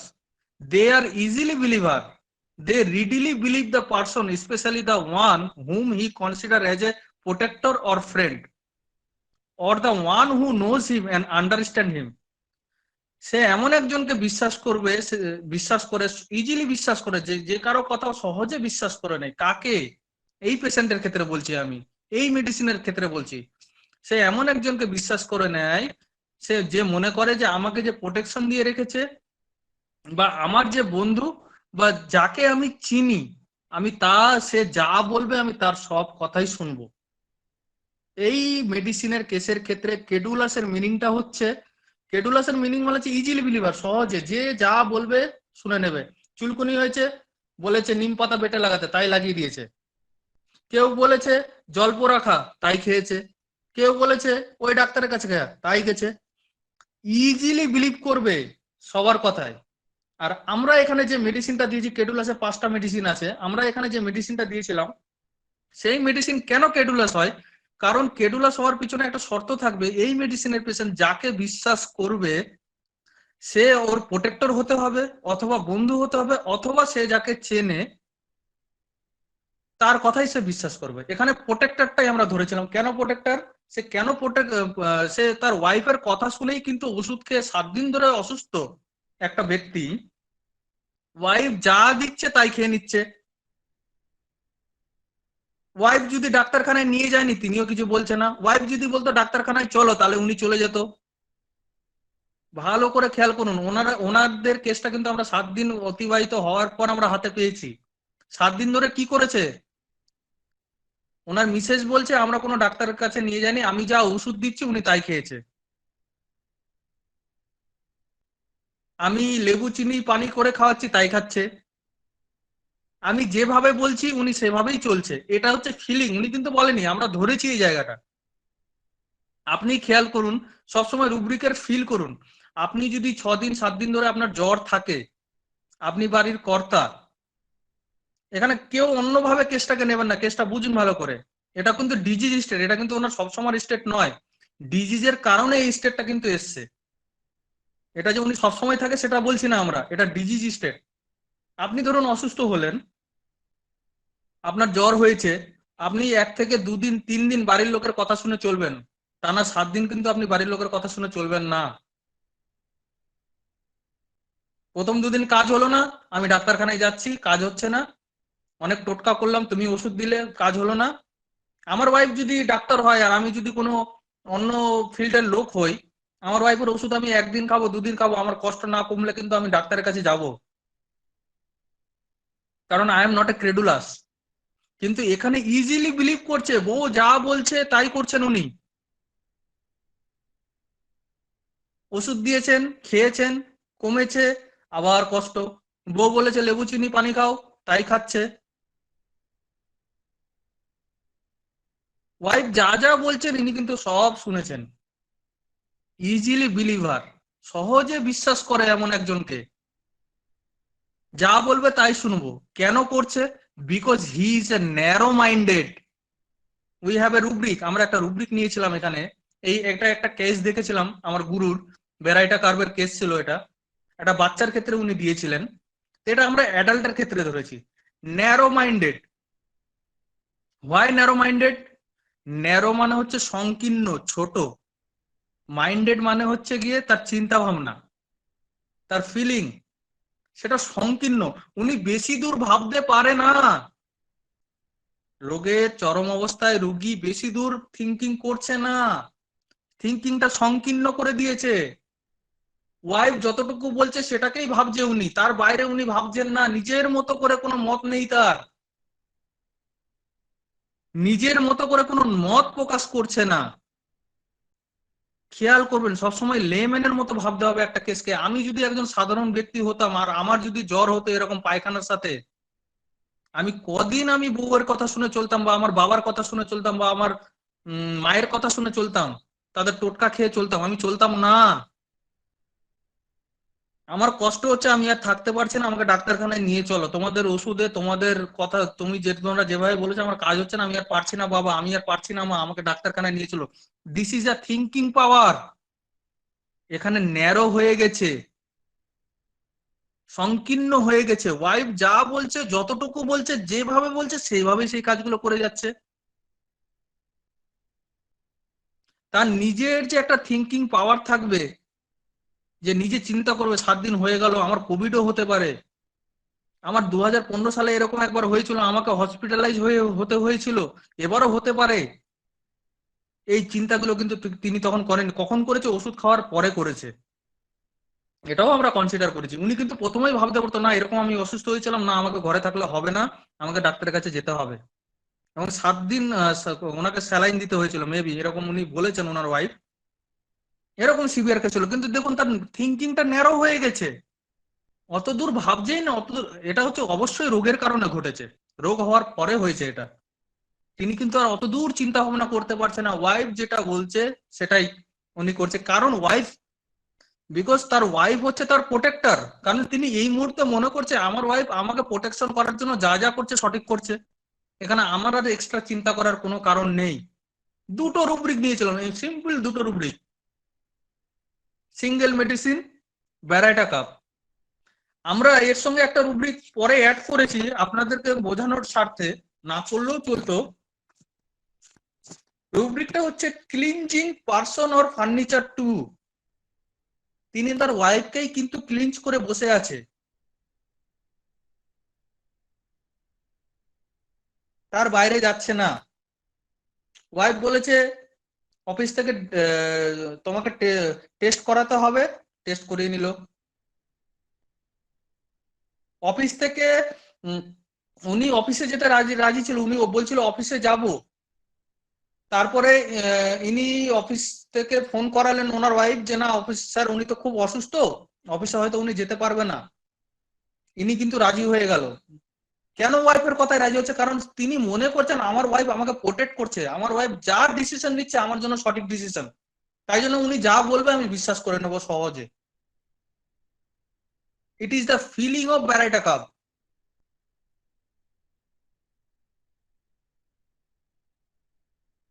কাজী স্যার যখন আমাকে কেসটা বলে তখনই আমি এই দুটো রুব্রিক মাথায় চলে আসে, কিন্তু আমি তবুও কেসটা দেখি।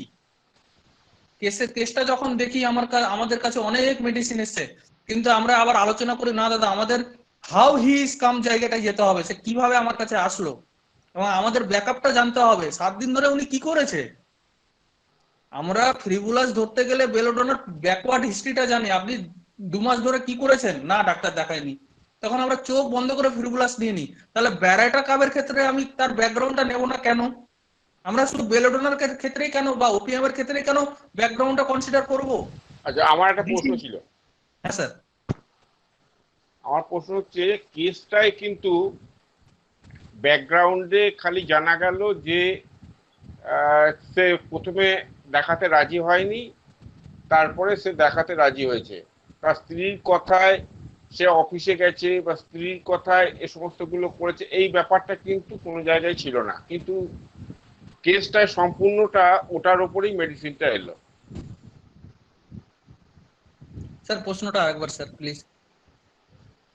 হ্যাঁ, বলছি যে কেসটা আমরা দেখলাম, সেই কেসটায় যে পেশেন্টের কথাগুলো ভার্সন যে সমস্ত গুলো শুনলাম, সে কথায় ওর স্ত্রীকে দেখলাম যে দু একবার বলার চেষ্টা করলো, দিয়ে তারপরে হয়তো কথাটাকে ঠিকমতো তার শোনা গেল না বা যাই হোক, কিন্তু স্ত্রীর ওপর যে ডিপেন্ডেন্ট এই রকম কিন্তু পুরো কেসটাতে আমরা কিন্তু বুঝতে পারলাম না। আর ব্যাকগ্রাউন্ডে যেটা বলা হলো সেটা হচ্ছে যে ওই পেশেন্টটা প্রথমে দেখাতে চাইছিল না, তারপরে সে সোফায় বসে সে দেখালো। কেন দেখালো, সোফায় বসে সে স্ত্রীর কথায় এসে দেখালো কিনা, স্ত্রীর কথায় এগুলো এখন শুনতে পাচ্ছি, সে স্ত্রীর কথায় অফিসে যাচ্ছে, লেবু জল খাচ্ছে, লেবু জল খেয়েছে সে বলছে, স্ত্রীর কথায় লেবুর জল খেয়েছি এটা কিন্তু বলেনি।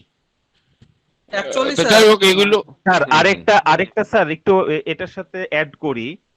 আশিকটা তো যেটা নিয়ে করেছিলেন, আমরা যখন ভিডিওটাও দেখছিলাম তখন কিন্তু স্যার শুরু থেকে আমরা যদি একটু লক্ষ্য করি, রুগী যখন, এই জন্য বলছিলাম অবজার্ভ দ্য পেশেন্ট, রুগী যখন কথা বলছিল আমি কিন্তু একটা পর্যায়ে বাধ্য হলাম ওয়াইফকে বলতে যে আপনি একটু চুপ থাকুন, উনাকে বলতে, আপনি একটু পরে বলুন, উনাকে রুগীকে কথা শুনতে, মানে আমাকে শোনার সুযোগ করে দিন, উনাকে বলতে দিন। উনি কিন্তু একদম বলে যাচ্ছিলেন, আর পাশে আমাদের পেশেন্ট কিন্তু চুপচাপ বসেছিলেন, কিছুই বলছিলেন না, অনবরত বলে যাচ্ছেন। তারপর উনার বসার ভঙ্গিমাটা কেমন, during the height of the সিকনেসে উনি কিভাবে বসেছিলেন, কি ধরনের জেস্টার গুলো করছিলেন, that looks like a spineless. ঠিক আছে, কিন্তু আরেকটুখানি ইনফরমেশন পেলে, যেগুলো পরে এখন শুনছি সেগুলো পেলে আমাদের ক্ষেত্রে সুবিধা হতো, আমাদের শিক্ষার্থীদের ক্ষেত্রে। স্যার অ্যাকচুয়ালি ব্যাপারটা হচ্ছে মানে যতক্ষণ কনভারসেশন হয়েছে এবং আমরা পরবর্তীতে এটাকে যেমন অ্যাকচুয়ালি একটা কেস দেখালের ক্ষেত্রে যেমন ভালো ইয়ে করা না, হয়েছে স্যার, বলে দিই আপনাদের যেটা বলছি, একটা কেস দেখালে এটা ভাবার কিন্তু সময় পেলেন না আপনারা। আপনারা যদি এই 3টে ভিডিও দেখে এবার ভাবতে বসতেন, আচ্ছা কি করলো রোগীটা, কখন কি করছে, কিভাবে করছে। আমরা স্যার অনেকক্ষণ মানে মোটামুটি কেসটা দেখার পর আমরা প্রায় 45 মিনিট 1 ঘন্টা আলোচনা করার পর স্যার আমরা কিন্তু মেডিসিনটা দিয়েছিলাম। আমরা একটা সময় পেয়েছিলাম, আমরা আবার ব্যাকগ্রাউন্ডে গেলাম, মানে ব্যাকগ্রাউন্ডের সাথে, তারপরে স্যার ব্যাকগ্রাউন্ডটার সাথে উনি কিভাবে এলেন, উনার আশাটা কিভাবে, উনি চিকিৎসার জন্য রাজি হলেন, তারপরে হচ্ছে কি কেস টেকিং এর সময় উনি শুরুর দিকে কি রকম আচরণ করছিলেন, ওয়াইফটাকে যদি আমি না থামাতাম তাহলে মনে হয় উনি কথা বলে যেতেন ওয়াইফ, আর রুগী বসে থাকতেন। হ্যাঁ, এই ক্ষেত্রে দেখো অনেক ক্ষেত্রেই আমরা এই কেসে দেখি পেশেন্টের বাড়ির লোক কথা বলে যায়, আমাদেরকে থামাতে হয়। সেক্ষেত্রে সব ক্ষেত্রে যে স্পাইনলেস ন্যারো মাইন্ডেড তো আমরা ধরি না, আমরা তাকে করি। পেশেন্ট কষ্টের জন্য সে পেশেন্ট বলছে কাশির জন্য কথা বলতে পারছি না, ওই জন্য চুপ করে থাকতে পারে। কিন্তু ব্যাকগ্রাউন্ডে যে স্ত্রীর ভূমিকাটা সবচেয়ে বেশি, সেটা বোঝা গেল, যা খুব সুন্দর হয়েছে। Thank you. অনেক সময় রোগীরা কিন্তু বলে যখন স্যার ইয়ে থাকে, অসুস্থ আছে ভালো কথা, কিন্তু তুমি চুপ থাকো, আমার বলতে দাও, বা আমি কষ্টের কথা কাকে বলে নেই, বা একটু বলতে দাও, বা বিরক্তি ভাবও দেখা যায়, একটা বিরক্তি ভাবও থাকে যে আমি বলতে পারতেছি না, ওই সমানে বলে যাইতেছে সব। তার মধ্যে কিন্তু ওই ধরনের বিরক্তিটাও নেই যে ও যে কিন্তু উনি যে কিন্তু বলতে পারছে না তার রোগের কষ্টের কথা, যতক্ষণ আমি তাকে উনাকে অফ না করাচ্ছিলাম।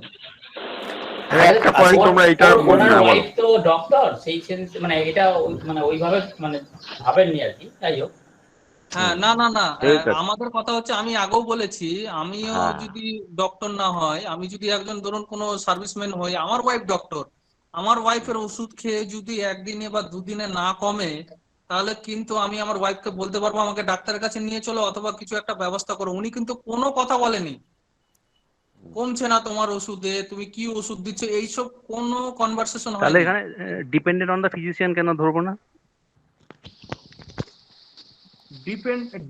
ফিজিশিয়ান না, ডিপেন্ডেন্ট অনটা দিলেই হবে, ডিপেন্ডেন্ট অন দা আদার। এখানে ইজিলি বিলিভ করছে, এখানে একটা কথাই তো ধরা হয়নি, ইজিলি বিলিভ করছে কি ওয়াইফ যেভাবে ওষুধ দিচ্ছে উনি খাচ্ছে শুয়ে পড়ছে, তারপরে যখন যেটা খাবার দরকার হাজবেন্ড কিছু বলছে না, হাজবেন্ডের যে একটা চাওয়া থাকবে আমার খেতে ইচ্ছে করছে না বা আমাকে এই মুহূর্তে এটা দিও না, উনি বলছে লেবু জল খেতে হবে, তোমাকে লেবু জল খেতে হবে। এই জায়গায় ডিপেন্ড হতে গেলে তার থিঙ্কিং পাওয়ার একটা থাকবে, আমি ওনার উপর ডিপেন্ড হয়ে আছি, আমরা কি বলেছি ন্যারো মাইন্ডেড, উনি সেই মুহূর্তে আসলে ব্যাপারটা হচ্ছে নিজে কেস টেকিং করলে আর সোনার মনের তফাৎ থেকেই যায়। ঠিক আছে, খুব সুন্দর হয়েছে কেস, খুব ভালো লাগলো। দারুণ। হ্যাঁ স্যার। আশিকদা একটা ছোট্ট প্রশ্ন, ন্যারো মাইন্ডেড বললেন, ওনার চিন্তা ভাবনাটা সংকীর্ণ বা ছোট হয়ে গেছে, চিন্তা ভাবনা করতে পারছেন না বললেন, কিন্তু ওখানে কেস টেকিং এ একটা জায়গায় ওনার নিজের মনে হয়েছে অফিস যাই তবে শরীরটা ঠিক হবে, সবে জড়তাটা কাটবে, এটা কিন্তু উনি নিজেই বলেছেন। ইয়েস, এটা কিন্তু আমরা ফিলিংটা ধরেছি কোথা থেকে, তাহলে তাহলে তো আমরা ফিরবুলাস কখনোই নিতে পারবো না। এই জায়গাটা না, আমার বক্তব্য হচ্ছে উনি তো চিন্তা ভাবনাই করতে পারছেন না। আমি দিচ্ছি উত্তর দিচ্ছি স্যার, আপনার প্রশ্নের উত্তরটা আমি দিচ্ছি। আমরা ফ্রিবুলাস কখন নেই? ফ্রিবুলাস তাহলে তো রুগী চেম্বারে আসে তো ফ্রিবুলাসের রুগী, তবুও তো আমরা ফ্রিবুলাসটা নিই। কেন নিই? কারণ তার ব্যাকগ্রাউন্ডটা খুব স্ট্রং থাকে। এখানে তার ব্যাকগ্রাউন্ডটা, ওনার ব্যাকগ্রাউন্ডটা খুবই স্ট্রং ছিল, ঠিক আছে, ন্যারো মাইন্ডেড হয়ে গেছে। দেখুন মাইন্ড আছে কিন্তু পুরোপুরি চলে যায়নি, অ্যাবসেন্ট মাইন্ড হয়ে যায়নি বা হেডলেস হয়ে যায়নি বা হিডলেস হয়ে যায়নি, যে ব্রেনই নেই, মাইন্ড আছে কিন্তু সেটা সংকীর্ণ।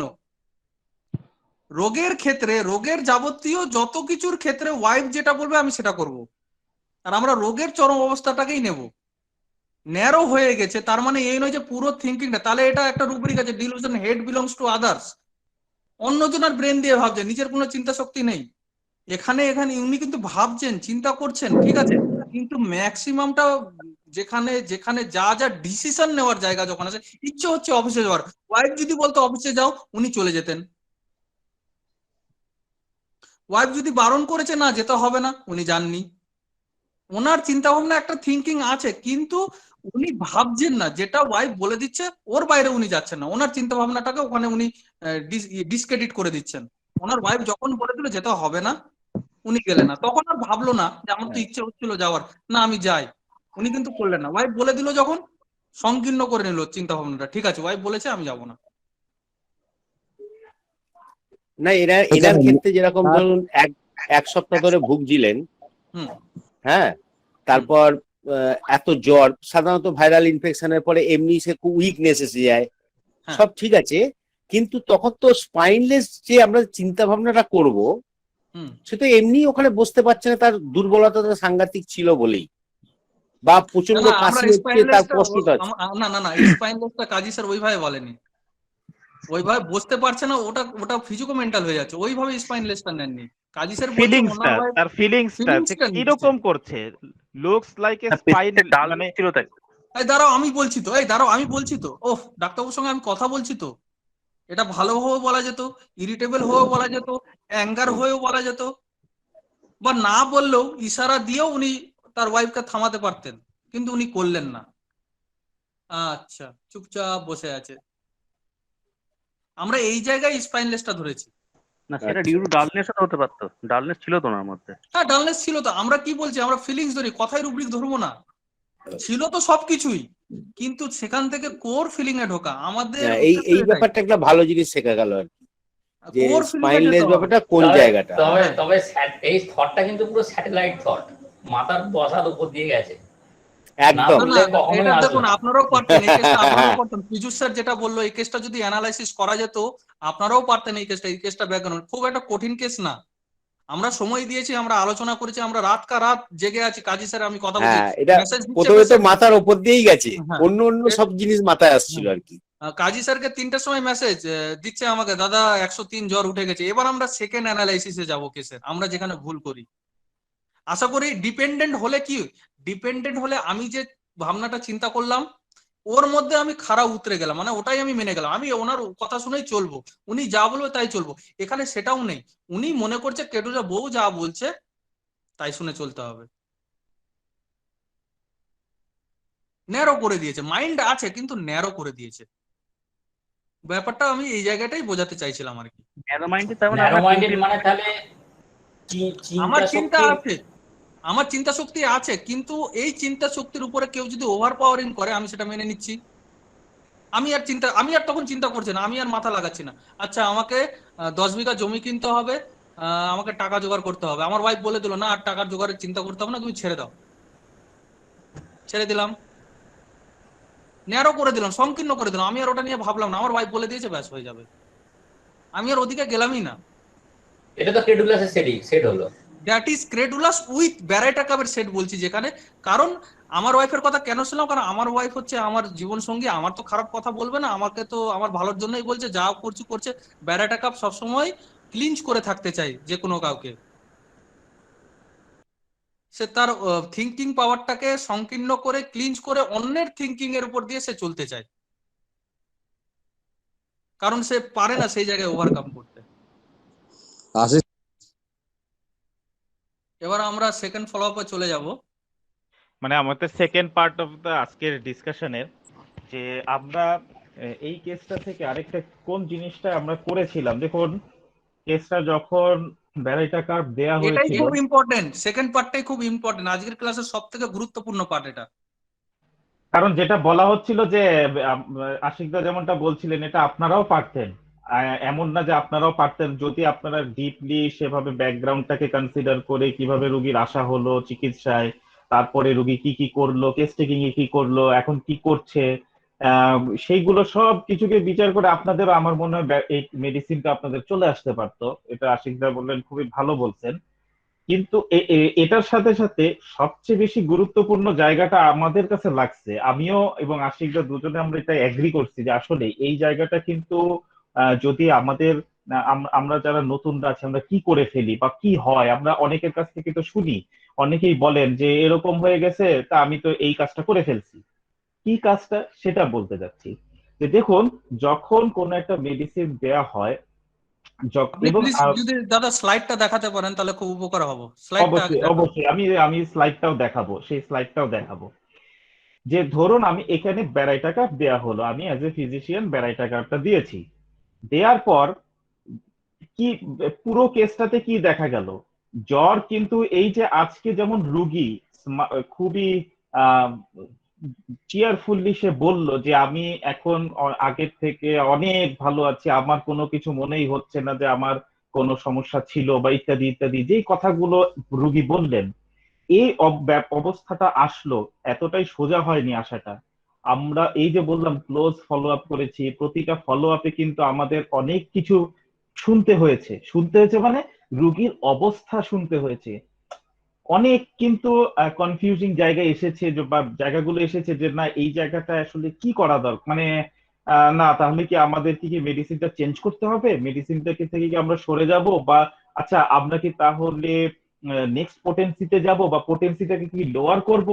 আমরা কিন্তু রোগী মানে রোগীর ওয়াইফকে, যেহেতু উনি তো বাসায় ছিলেন, বের হতে পারছিলেন না অসুস্থতার কারণে, দুর্বল ছিল, রুগীর ওয়াইফই কিন্তু সমস্ত বন্দোবস্ত গুলো করছিলেন, ওষুধপত্র জোগাড় করে দেওয়া, কোনোটা লাগলে যাওয়া। ওনাকে আমরা বললাম যে দেখুন, আমরা একটা সময় ডিসিশনও নিলাম যে আচ্ছা আমরা লোয়ার পোটেন্সিতে এবার যাব, লোয়ার পোটেন্সিটা দেওয়া দরকার, 6 পোটেন্সিটাতে আমরা যাব, বাট 6 পোটেন্সিটা পাওয়া গেল না। সরি, আমি বলে শেষ করি, এরপরে আপনাদের কোশ্চেন থাকলে বলবেন। 6 পোটেন্সি প্রথমে তো দেয়াই হয়েছে 200 যেটা अवेलेबल ছিল সেটাই দেওয়া হয়েছে। আচ্ছা 200 দেয়া হলো, তো তারপরে আমরা ডিসাইড করলাম যে 6 এ আসা যায় কিনা। 6 এ উনাকে পরামর্শ দিলাম যে 6 পোটেন্সিটা আপনি দিন, উনি বললেন নাই চেম্বারে। দেন তারপরে উনি কালেকশন করার চেষ্টা করেন, কিন্তু উনার হোল এরিয়াতে। ইন্টারাপ্ট করছি, নতুনদের উদ্দেশ্যে বলছি, আমরা কিন্তু এখানে সিনিয়র যারা আছেন তারা তো করেনি, তাদের কাছ থেকেই শিখে আমরা করছি। আমরা কিন্তু প্রত্যেকটা কেসকে খুব গুরুত্ব দিয়ে আমরা রাত জেগে জেগে একটা কেসকে অ্যানালাইসিস করি যতক্ষণ না তাকে সঠিক গন্তব্যে পৌঁছে দিতে পারি। আমরা এই নিয়ে মোটামুটি 3 দিন ধরে আমাদের ঘুম খাওয়া উঠে গেছে।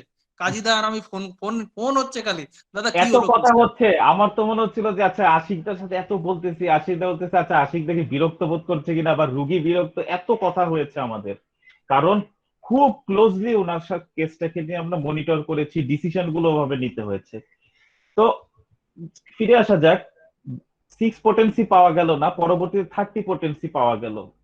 30টা যখন নিয়ে আসা হলো, দেয়ার আগে, before the administration of the next lower potency, immediate lower potency 30 দেয়ার আগে আমরা চিন্তা করলাম ওকে আবার আরেকবার অবজার্ভ করব, অবজার্ভ করে কি অবস্থা দেখা যায় তারপরে ডিসিশনটা নেব।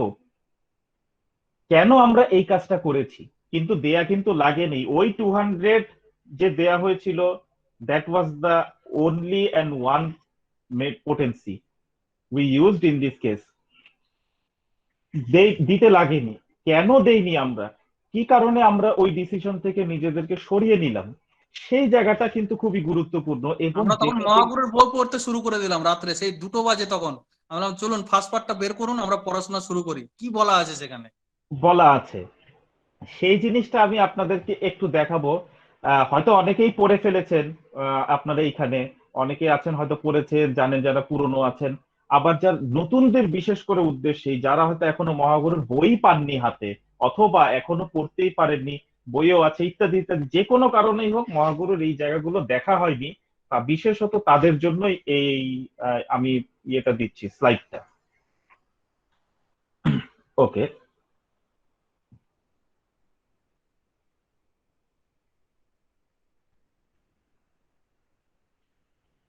আপনারা কি দেখতে পাচ্ছেন? না, হ্যাঁ এবার এসছে। একটু জুম করে দিন। আচ্ছা, এটাই তো সর্বোচ্চ মনে হচ্ছে জুম করতে পারছি, আর জুম করা যাচ্ছে না। ওকে, আমি বলতে থাকি জিনিসটা, জাস্ট আপনারা পেজ নাম্বারটা বলুন না, পেজ নাম্বারটা। 70, মোস্ট প্রবাবলি 70, যা দেখা যাচ্ছে, একটু ঘোলা এসেছে ছবিটা। 70 পেজ।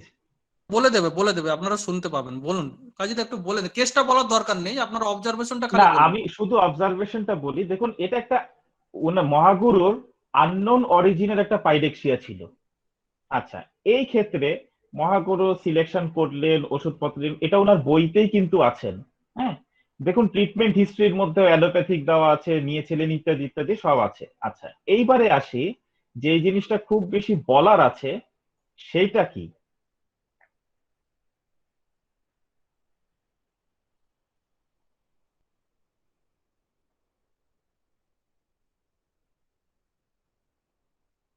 এই স্লাইডটা আপনারা সবাই একটু ভালো করে দেখেন, বোঝার চেষ্টা করেন যে মহাগুরু আসলে কি বলতে চেয়েছেন। দেখুন, উনি কিন্তু এই যে আমরা দেখতে পাচ্ছি স্লাইডে যে সমস্ত রুব্রিক্স ধরে একটা ওষুধ এসেছে। এইবারে দেখুন, একটা চার্ট দেখা যাচ্ছে এখানে বইতে। কি দেখা যাচ্ছে? প্রথম ওষুধ মানে জ্বর টেম্পারেচার রেকর্ড করা হলো কবে? 10/7/1991। আচ্ছা, দেখুন 3 বেলা রেকর্ড করা হলো, সকালে, বিকেলে, রাতে। সরি, এটা ইভিনিং মনে হচ্ছে, সকালে বিকেল সন্ধ্যা এরকম, সকাল দুপুর সন্ধ্যা এরকম ভাবে রেকর্ড করা হয়েছিল। যাই হোক, 3 টাইম কিন্তু রেকর্ড করা হয়েছে। দেখুন 101.4, 103, বিকেলে আবার 103। আচ্ছা, সন্ধ্যার দিকে আবার 102। আচ্ছা, কমলো। পরের দিন 11 তারিখে 102, আবার বাড়লো 103 বিকেল বেলা, সন্ধ্যাবেলা আবার 102-এ চলে আসলো। আচ্ছা, এবার আমরা আসি থার্ড ডেতে কি হলো। দেখুন 12 তারিখে থার্ড ডেতে সকালবেলা জ্বর 99, এইবারে আবার বিকেল বেলা 103, সন্ধ্যাবেলা 101। এই যে দেখুন, আপনারা স্ক্রিনশট নিয়ে রাখেন, পরবর্তীতে অ্যানালাইসিসটা করবেন, দেখবেন যে জ্বর 99-তে চলে আসছে, আবার মানে একই দিনের সকালে 99, তো বিকেল বেলা 103, আবার সন্ধ্যাবেলা 101, আবার কখনো সকালে 100, দুপুর বেলা 99, সকালবেলা আবার 100.3 চলে আসছে। আবার আরেকটা জায়গায় দেখতে পাচ্ছি 99, 99, 101, সকাল দুপুর 99, সন্ধ্যাবেলা আবার 101 চলে আসলো। এইভাবে আপনারা একটু চার্টটা, আরেকটা চার্ট দেখাবেন, আরেকটা চার্ট আছে, বেলোডোনার চার্টটা একটু দেখাবেন। আচ্ছা, বেলেডোনার চার্টটা, ওকে, একটু আমাকে সময় দেবেন, আমি বেলেডোনার চার্টটা একটু কপি করে নিয়ে আসছি। হ্যাঁ, ওখানে আমি ততক্ষণ বলতে থাকি। বলতে থাকেন। জি, মহাগুরু প্রেসক্রিপশন করলেন বেলোডোনা 30, জ্বর বাড়লো, 101 হলো, 102 হলো, 103 হলো, পরপর 3 দিন মহাগুরু কিন্তু কোনো ওষুধ চেঞ্জ করলেন না। বাড়ির লোক কি করলো, রুগীটাকে অ্যালোপ্যাথি ডাক্তারখানায় নিয়ে চলে গেল, বই লেখা আছে অ্যালোপ্যাথি খাইয়েও জ্বর কমছে না। আবার মহাগুরুর কাছে নিয়ে আসা হলো রুগীটাকে আনার পর যেহেতু একবার অ্যালোপ্যাথি মেডিসিন অ্যাডমিনিস্ট্রেশন হয়ে গেছে, উনি পোটেন্সিটা বাড়িয়ে দিলেন, 30 থেকে 200 করে দিলেন। 200 দেওয়ার পর আবার সেই জ্বর কমছে না কমছে না কমছে না, 103 পারসিস্ট করেই আছে। গুরু কিন্তু মহাগুরু কিন্তু নিজের প্রেসক্রিপশন থেকে সরেনি।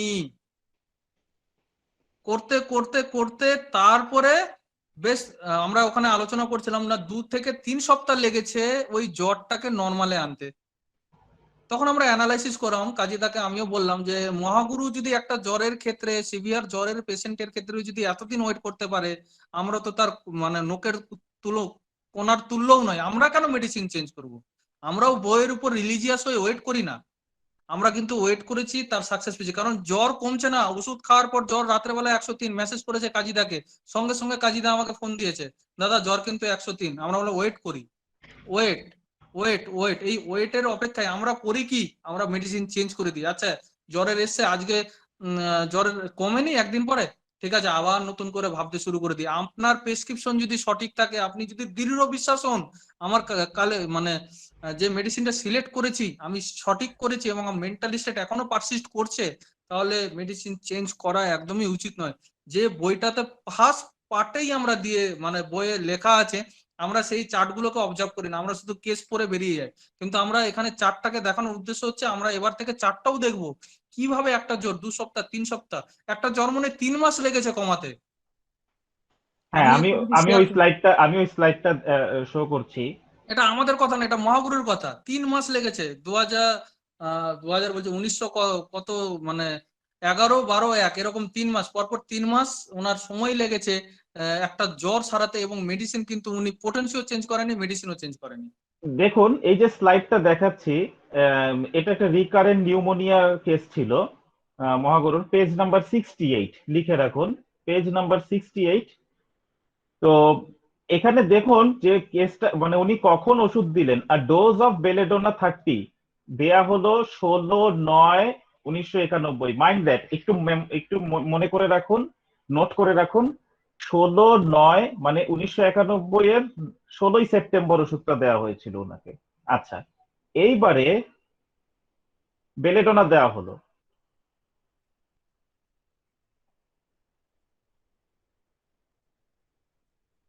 আমরা এই জায়গাগুলো মিস করি, আমাদের এটাও শেখার আছে আজকে। প্লিজ আজকে কমপ্লিট করে দেবো এটা, আপনারা কেউ যাবেন না ক্লাস ছেড়ে, এই জায়গাটা আপনারা আজকে একটু দেখুন, আমাদের সাথে একসঙ্গে পড়া হবে, আমাদেরও পড়া হবে।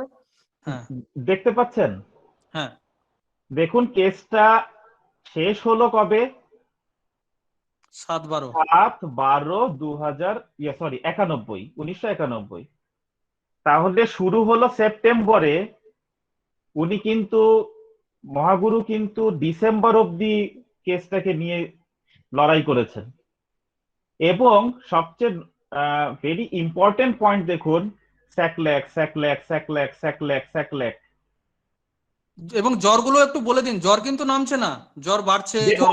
আমি এই যে স্লাইডটাতে একটু দেখুন, 24/9 মানে 12 কততে 16তে শুরু হয়েছিল না?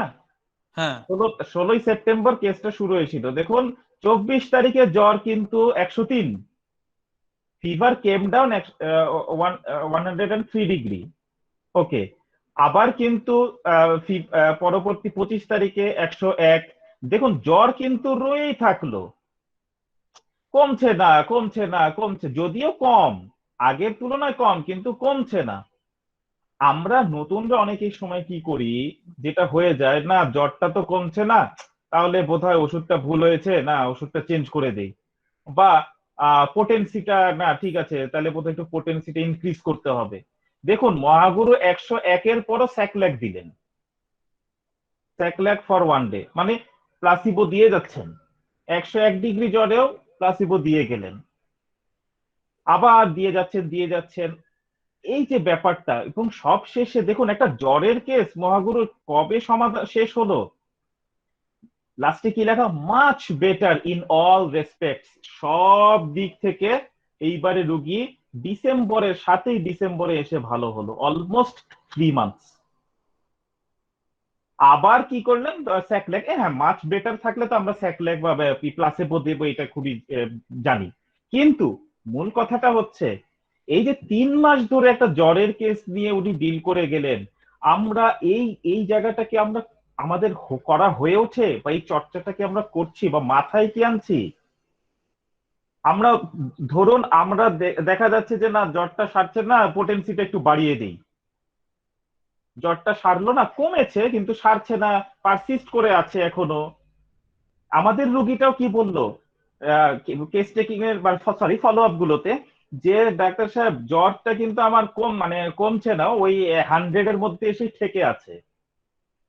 তারপরেও কিন্তু আমরা উনার কিন্তু মেডিসিন চেঞ্জ করিনি, কোনো পোটেন্সিও এদিক ওদিক করিনি, না লোয়ার না হায়ার। হ্যাঁ, রোগীকে আমরা যেটা বলেছি, আমাদের কাছে যেটা লিখেছিল, রোগীকে একটা রেশনালিটি দিয়ে জিনিসটা বোঝানোর চেষ্টা করেছি যে আপনার এই জ্বরটা যাচ্ছে না, আর এই কারণে কনজেশনটা আছে, এটা যখন সেরে যাবে আপনার জ্বরটাও যাবে ধীরে ধীরে। এই জায়গায় আমার একটু বলার আছে, এই জায়গায় প্রশ্ন হবে যে চেম্বারে তো রুগী থাকবে না 3 মাস ধরে, থাকবে না। আমার এক্সপিরিয়েন্স থেকে বলছি, হ্যাঁ আমারও থাকেনি। প্রথম দিকে আমিও যখন ক্লাসিক্যাল করতাম, যাই হোক আমিও সিঙ্গেল মেডিসিনই করতাম, জ্বর দিচ্ছি, ওষুধ দিচ্ছি, সারছে না, প্লাসেবো দিচ্ছি, রুগী আর আসেনি ঘুরে। বাট এখন সিচুয়েশনে এমন একটা হয়ে গেছে, আমাদের সেই জায়গাটা তৈরি করতে হবে যে রুগীটা আমার উপর বিশ্বাস করে থাকবে। আজকে একটা জ্বরের কেস দেখলাম, 7 দিন আগে দেখেছি নিউমোনিয়ার কেস, আজকেও এসছে বাচ্চাটাকে নিয়ে, পুরো শরীরে র্যাশ, তার সঙ্গে নিউমোনিয়া, র্যাশ গুলো কমে গেছে, ঘরঘরানি কমে গেছে, কিন্তু জ্বর কমছে না। আজকেও কিন্তু প্লাসিবো দিলাম, আমি বললাম জ্বর এখনো থাকতে পারে। তো সেই জায়গাটা আমাদেরকে প্র্যাকটিস করে করে সেই জায়গাটায় যেতে গেলে, সেই জায়গায় যদি আমরা যেতে পারি, যে কোনো রুগী যখন আমার কাছে আসবে আমার উপর কিন্তু ভরসা করে সে থাকবে। এটা প্রশ্ন হতেই পারে রুগী থাকবে না এতদিন, এটা আমি মনে করছি একটা জায়গায় এসে এটা ভুল ধারণা। আমি যদি প্র্যাকটিস সেইভাবে করতে পারি এবং সেইভাবে যদি কাউন্সিলিং করতে পারি, রুগী কিন্তু আমাকে ছেড়ে যাবে না। কারণ সে যখন আসবে আমার কাছে, 10 জনের কাছে শুনে আসবে, বুঝে আসবে ডাক্তারের বাবুর কাছে গেলে ভালো হচ্ছে, এরকম রোগ সারিয়েছে, তখন আমাকে যদি কাউন্সিলিংটা ঠিকঠাক করতে পারি, রুগী কিন্তু আমাদের ছেড়ে যাবে না। ওটা ধারণা ছেড়ে দিন, রুগী ছেড়ে চলে যাবে, ওটা ভুল ধারণা। আর যদি চলেও যায়, নিজের কাছে তৃপ্তি থাকবো যে আমি রুগীটাকে, কেসটাকে স্পয়েল করিনি। এই জায়গাটা আমাদের ক্ল্যারিটি অফ মাইন্ডটা ক্লিয়ার করে রাখতে হবে যে আমার যা কিছু হবে রুগীর উদ্দেশ্যে হবে, রুগীর ভালোর জন্য হবে। রুগী যদি আমাকে ছেড়ে অন্য ডাক্তারখানায় চলেই যায়, যাক, কিন্তু কেসটাকে আমি স্পয়েল করব না। আরেকটা বিষয় আমি বলতে চাই যে এখন আপনাদের মধ্যে প্রশ্ন হয়তো জেগেও গেছে যে আমরা তাহলে কখন মানে এই জিনিসটা বুঝবো যে না আমাদেরকে এখনো ওয়েট এন্ড ওয়াচ করতে হবে, wait and watch, give placebo. My dear friends, যখন রুগীটাকে আমরা দেখবো যে mental wellbeing as well as some signs of improvement, two conditions, sign of improvement and as well as mental well-being in this patient, whenever we administer the medicine, after the not below than 24 hours, the patient was saying that I am feeling better than yesterday, and my cough is not like that yesterday was what was happening. আগে আমার যেরকম কফটা ছিল সেই ধরনের কফটা কিন্তু doctor কাশিটা আজকে কিন্তু নেই, আপনারা দেখেছেন ফলো আপে। এবং অ্যাজ ওয়েল বলছে আগের থেকে একটু শরীরটা ভালো লাগছে, খুব মাইনিউটলি ফলো আপটা কিন্তু খুব গুরুত্বপূর্ণ। এইটাই আপনাকে ডিকটেট করবে যে আপনি কি কোনো পোটেন্সি দেবেন না দেবেন না, মেডিসিন চেঞ্জ করতে হবে না করতে হবে না। দেখুন গুরু আমাদেরকে কি বলে, মহাগুরুর চোখগুলা যে ছিল, ও মাই গড, চোখ আসলে উনি এত কিনলি অবজার্ভ করতেন বিষয়গুলোকে, যার জন্যই 3 মাস একটা পেশেন্টকে স্যাকল্যাক দিয়ে কন্টিনিউ করেছিলেন। কেন? কারণ উনার সেই ইনার পাওয়ারটা ছিল একটা কেসকে অবজার্ভ করার। ওষুধ দেওয়ার পরে জ্বর 103 দেখলেন, জ্বর 103, প্লাসিবো চলতেছে, আরে 103 উঠলে তো আমরা কি করে ফেলি, না না ঠিক আছে, আবার কি হয়ে যায় না হয়ে যায়, খিচুড়ি উঠে যায় নাকি পেশেন্টের, অনেক সময় আমরা এরকম করে ফেলি। কি করে ফেলি যে স্পয়েল করে দেই মেডিসিন চেঞ্জ করে বা পোটেন্সিটা দিয়ে, বাট কখন আপনি আপনার জায়গায় রিজিড থাকবেন? যখন দুটো জায়গা দেখা যাবে, দুটো ব্যাপার আপনি দেখতে পাবেন। প্রথম condition, sign of improvement. What are the sign of improvement? সেই জিনিসটা নিয়ে আগেও আমি আপনাদেরকে একটা ক্লাসে বলেছিলাম সিম্বায়োটিক্স এর, এবং এখনো বলছি যে যখন আপনি দেখছেন ডিসচার্জ শুরু হয়েছে, এই পেশেন্টেরও ডিসচার্জটা ছিল, ডিসচার্জটা আমরা দেখেছি, এবং যেটা আমরা আরো পেলাম যে রোগী আগের থেকে কমফর্ট ফিল করছেন, মেন্টালি ভালো ওয়েলবিং। মহাগুরু কিন্তু বলেছে যে যখন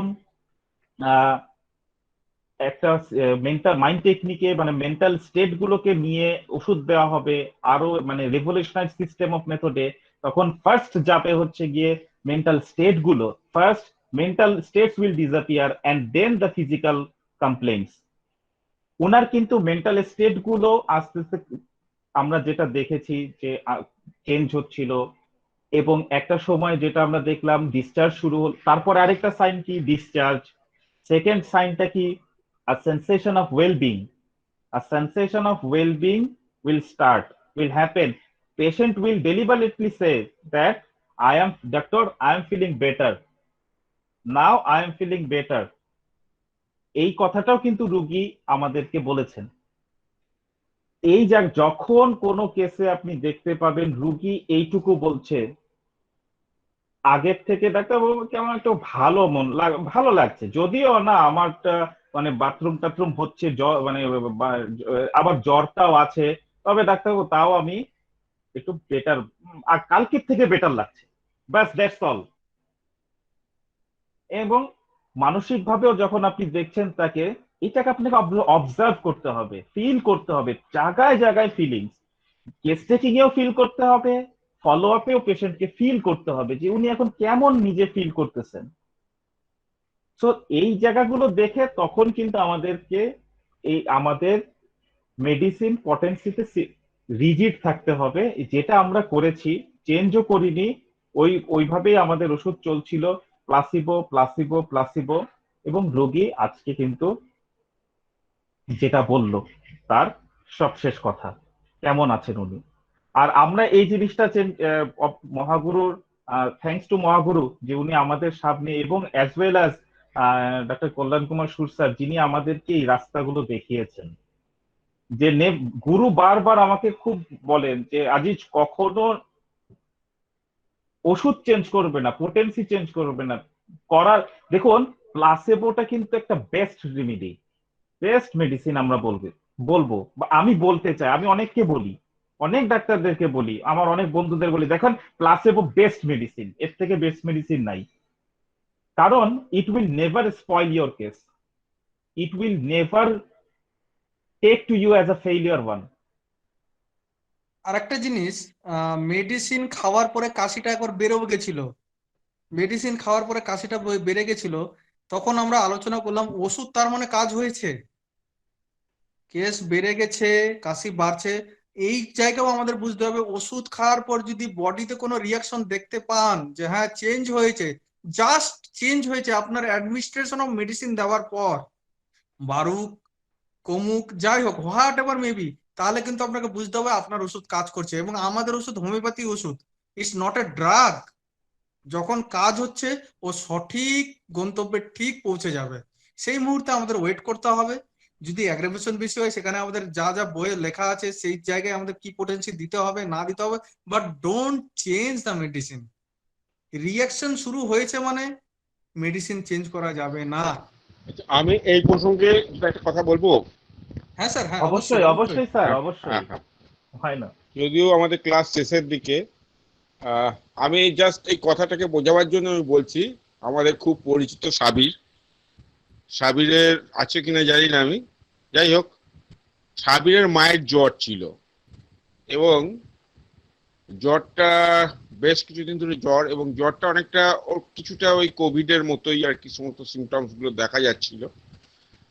তা যাই হোক, প্রথম দিন আমি অতটা করে দেখিনি, আমি ছাদে বেড়াচ্ছিলাম, ও ফোন করলো, আমি আর ক্যাজুয়ালি ওষুধ বলে দিলাম, হ্যাঁ যে জল তেষ্টা পাচ্ছে, বারবার জল খেলে বমি আসছে, হ্যাঁ আমি আর্সেনিক অ্যালবা দিয়ে দাও, তো আর্সেনিক অ্যালবা দিয়েছে, কিন্তু তারপর আর আমার কোনো খবর দেয়নি।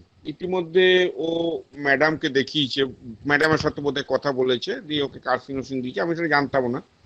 এবার আমার সাথে কোনো কন্ট্যাক্ট নেই। তারপরে একদিন ওর সাথে এমনি একটা রুব্রিক্স নিয়ে আলোচনা হতো, তো বললাম জিজ্ঞেস করে কেমন আছে, মা বললো মা এখন একটু ভালো আছে, বেশ ভেরি ওকে। তারপরের দিন আমাকে আবার ফোন সকালবেলায়, বলছে স্যার মায়ের তো আবার জ্বর এসে গেছে, হ্যাঁ স্যার আজকে একটুখানি আপনাকে একটুখানি ভিডিওতে দেখতে হবে। হ্যাঁ বললাম বেশ ঠিক আছে ওকে। দিয়ে সকালবেলাতে আমি ভিডিওতে দেখলাম, আমি কিন্তু একটা প্রশ্ন করিনি, আমার স্কাইপে ওই রেকর্ডটাও রয়েছে। আমি জাস্ট অবজার্ভ করলাম ওই পেশেন্টের সমস্ত কথাবার্তাগুলো, সমস্তগুলো কি বলছে না বলছে, সমস্তগুলো দেখে আমি অবজার্ভ করলাম, এবং অবজার্ভ করে আমি একটা ওষুধ বলে দিলাম 3 ডোজ খেতে। পেশেন্টের কিন্তু জ্বরটা আপ ডাউন যত হচ্ছে তত আমাকে সাবির ফোন করেই যাচ্ছে। দুপুরবেলায় ফোন করছে, মোটামুটি সকালে দেখেছি, দুপুরবেলা আবার ফোন করছে, স্যার জ্বরটা তো এত হয়ে গেছে, মা তো প্যারাসিটামল খেতে চাইছে। হ্যাঁ তাহলে কি করবো স্যার, প্যারাসিটামল খাবে? আমি বললাম যে একটু ওয়েট করো, একটু ধৈর্য ধরো। আবার বিকালবেলায় ফোন, মোটামুটি 3টের সময় করেছে, আবার 5টা 5:30টার সময় ফোন, স্যার জ্বরটা এখন একটু নর্মাল আছে। বেশ ঠিক আছে। আবার রাত্রি 8টার সময় ফোন করছে যে স্যার বাড়ির লোক কিন্তু খুব চাপ দিচ্ছে, যে এখন যা পরিস্থিতি হচ্ছে স্যার কি করবো স্যার, বলছে হসপিটাল বা অন্য কোথাও নিয়ে যেতে। হ্যাঁ কি করবো স্যার, আমি ওয়েট, একটু ধৈর্য ধরো। মানে সবচেয়ে বড় কথা, নিজের লোক যদি চাপ দেয়, হ্যাঁ তবে স্যার আপনারা যদি পিলার হয়ে না দাঁড়াতেন, আমরা যখন ফার্স্ট এই মেথডে আসি, আপনাদের সঙ্গে যখন কথা হয়, গুরুর সাথে কথা হয়, আপনাদের সঙ্গে যখন স্কাইপিতে ক্লাস করি, আপনারা কিন্তু আমাদের বারবার বলে দিয়েছেন নেভার স্পয়েল এ কেস, একটা কেসকে স্পয়েল কখনোই করবেন না। এবং আপনি একটা কেসের উদাহরণ দিয়েছিলেন, আমার মনে পড়ছে না, মেয়েটার পিরিয়ডের সমস্যা ছিল, আপনি ল্যাকেসিস বা কিছু একটা দিয়েছিলেন, পরে মেডিসিন চেঞ্জ, আপনি আপনার একটা স্পয়েল কেস আমাদেরকে বলেছিলেন, তারপর আবার আপনি ফিরে পুরোনো মেডিসিনে ফিরে গেছিলেন। সেই কেসটা আমার মাইন্ডে স্ট্রাইক করেছিল স্যার, আমার এখনো মনে আছে। এইগুলো আপনারা যদি এই ধরনের কেস শেয়ার না করতেন, কিন্তু আজকে আমরা এই কেসটা কিন্তু তুলতে পারতাম না। প্রচন্ড চাপ আছে, প্রচন্ড নিজের মানসিক চাপ আছে। স্যার এই যে পেশেন্ট, আমাদেরও যে পেশেন্টের ওয়াইফ ছিলেন, পেশেন্টের ওয়াইফ তো আমাদের স্টুডেন্ট, হ্যাঁ উনার থেকেও এই যে নিজেদের মানুষই তো স্যার, উনার ক্ষেত্রে থেকে কতবার ইনডিরেক্ট যে প্রভোকেশন গুলো আসছিল, এটা কিন্তু স্যার ফিল করতে পারছিলাম যে ভাইয়া জ্বর এখন এত, আবার মানে 101, আবার মানে এবং বলা উচিত ডিরেক্টলি এন্ড ইনডিরেক্টলি, ম্যাডাম যদি উনি যদি না থাকতেন আমরা এই কেসটাও ধরতে পারতাম না। তো ওনাকেও অনেক ধন্যবাদ। উনি যদি থাকেন, উনি যদি দুটো কথা বলতে চান, তাহলে খুব উপকৃত হব। ওনার কথা দিয়েই আজকে শেষ করব ক্লাসটা। একদম একদম ঠিক আছে। আর একটা ছোট্ট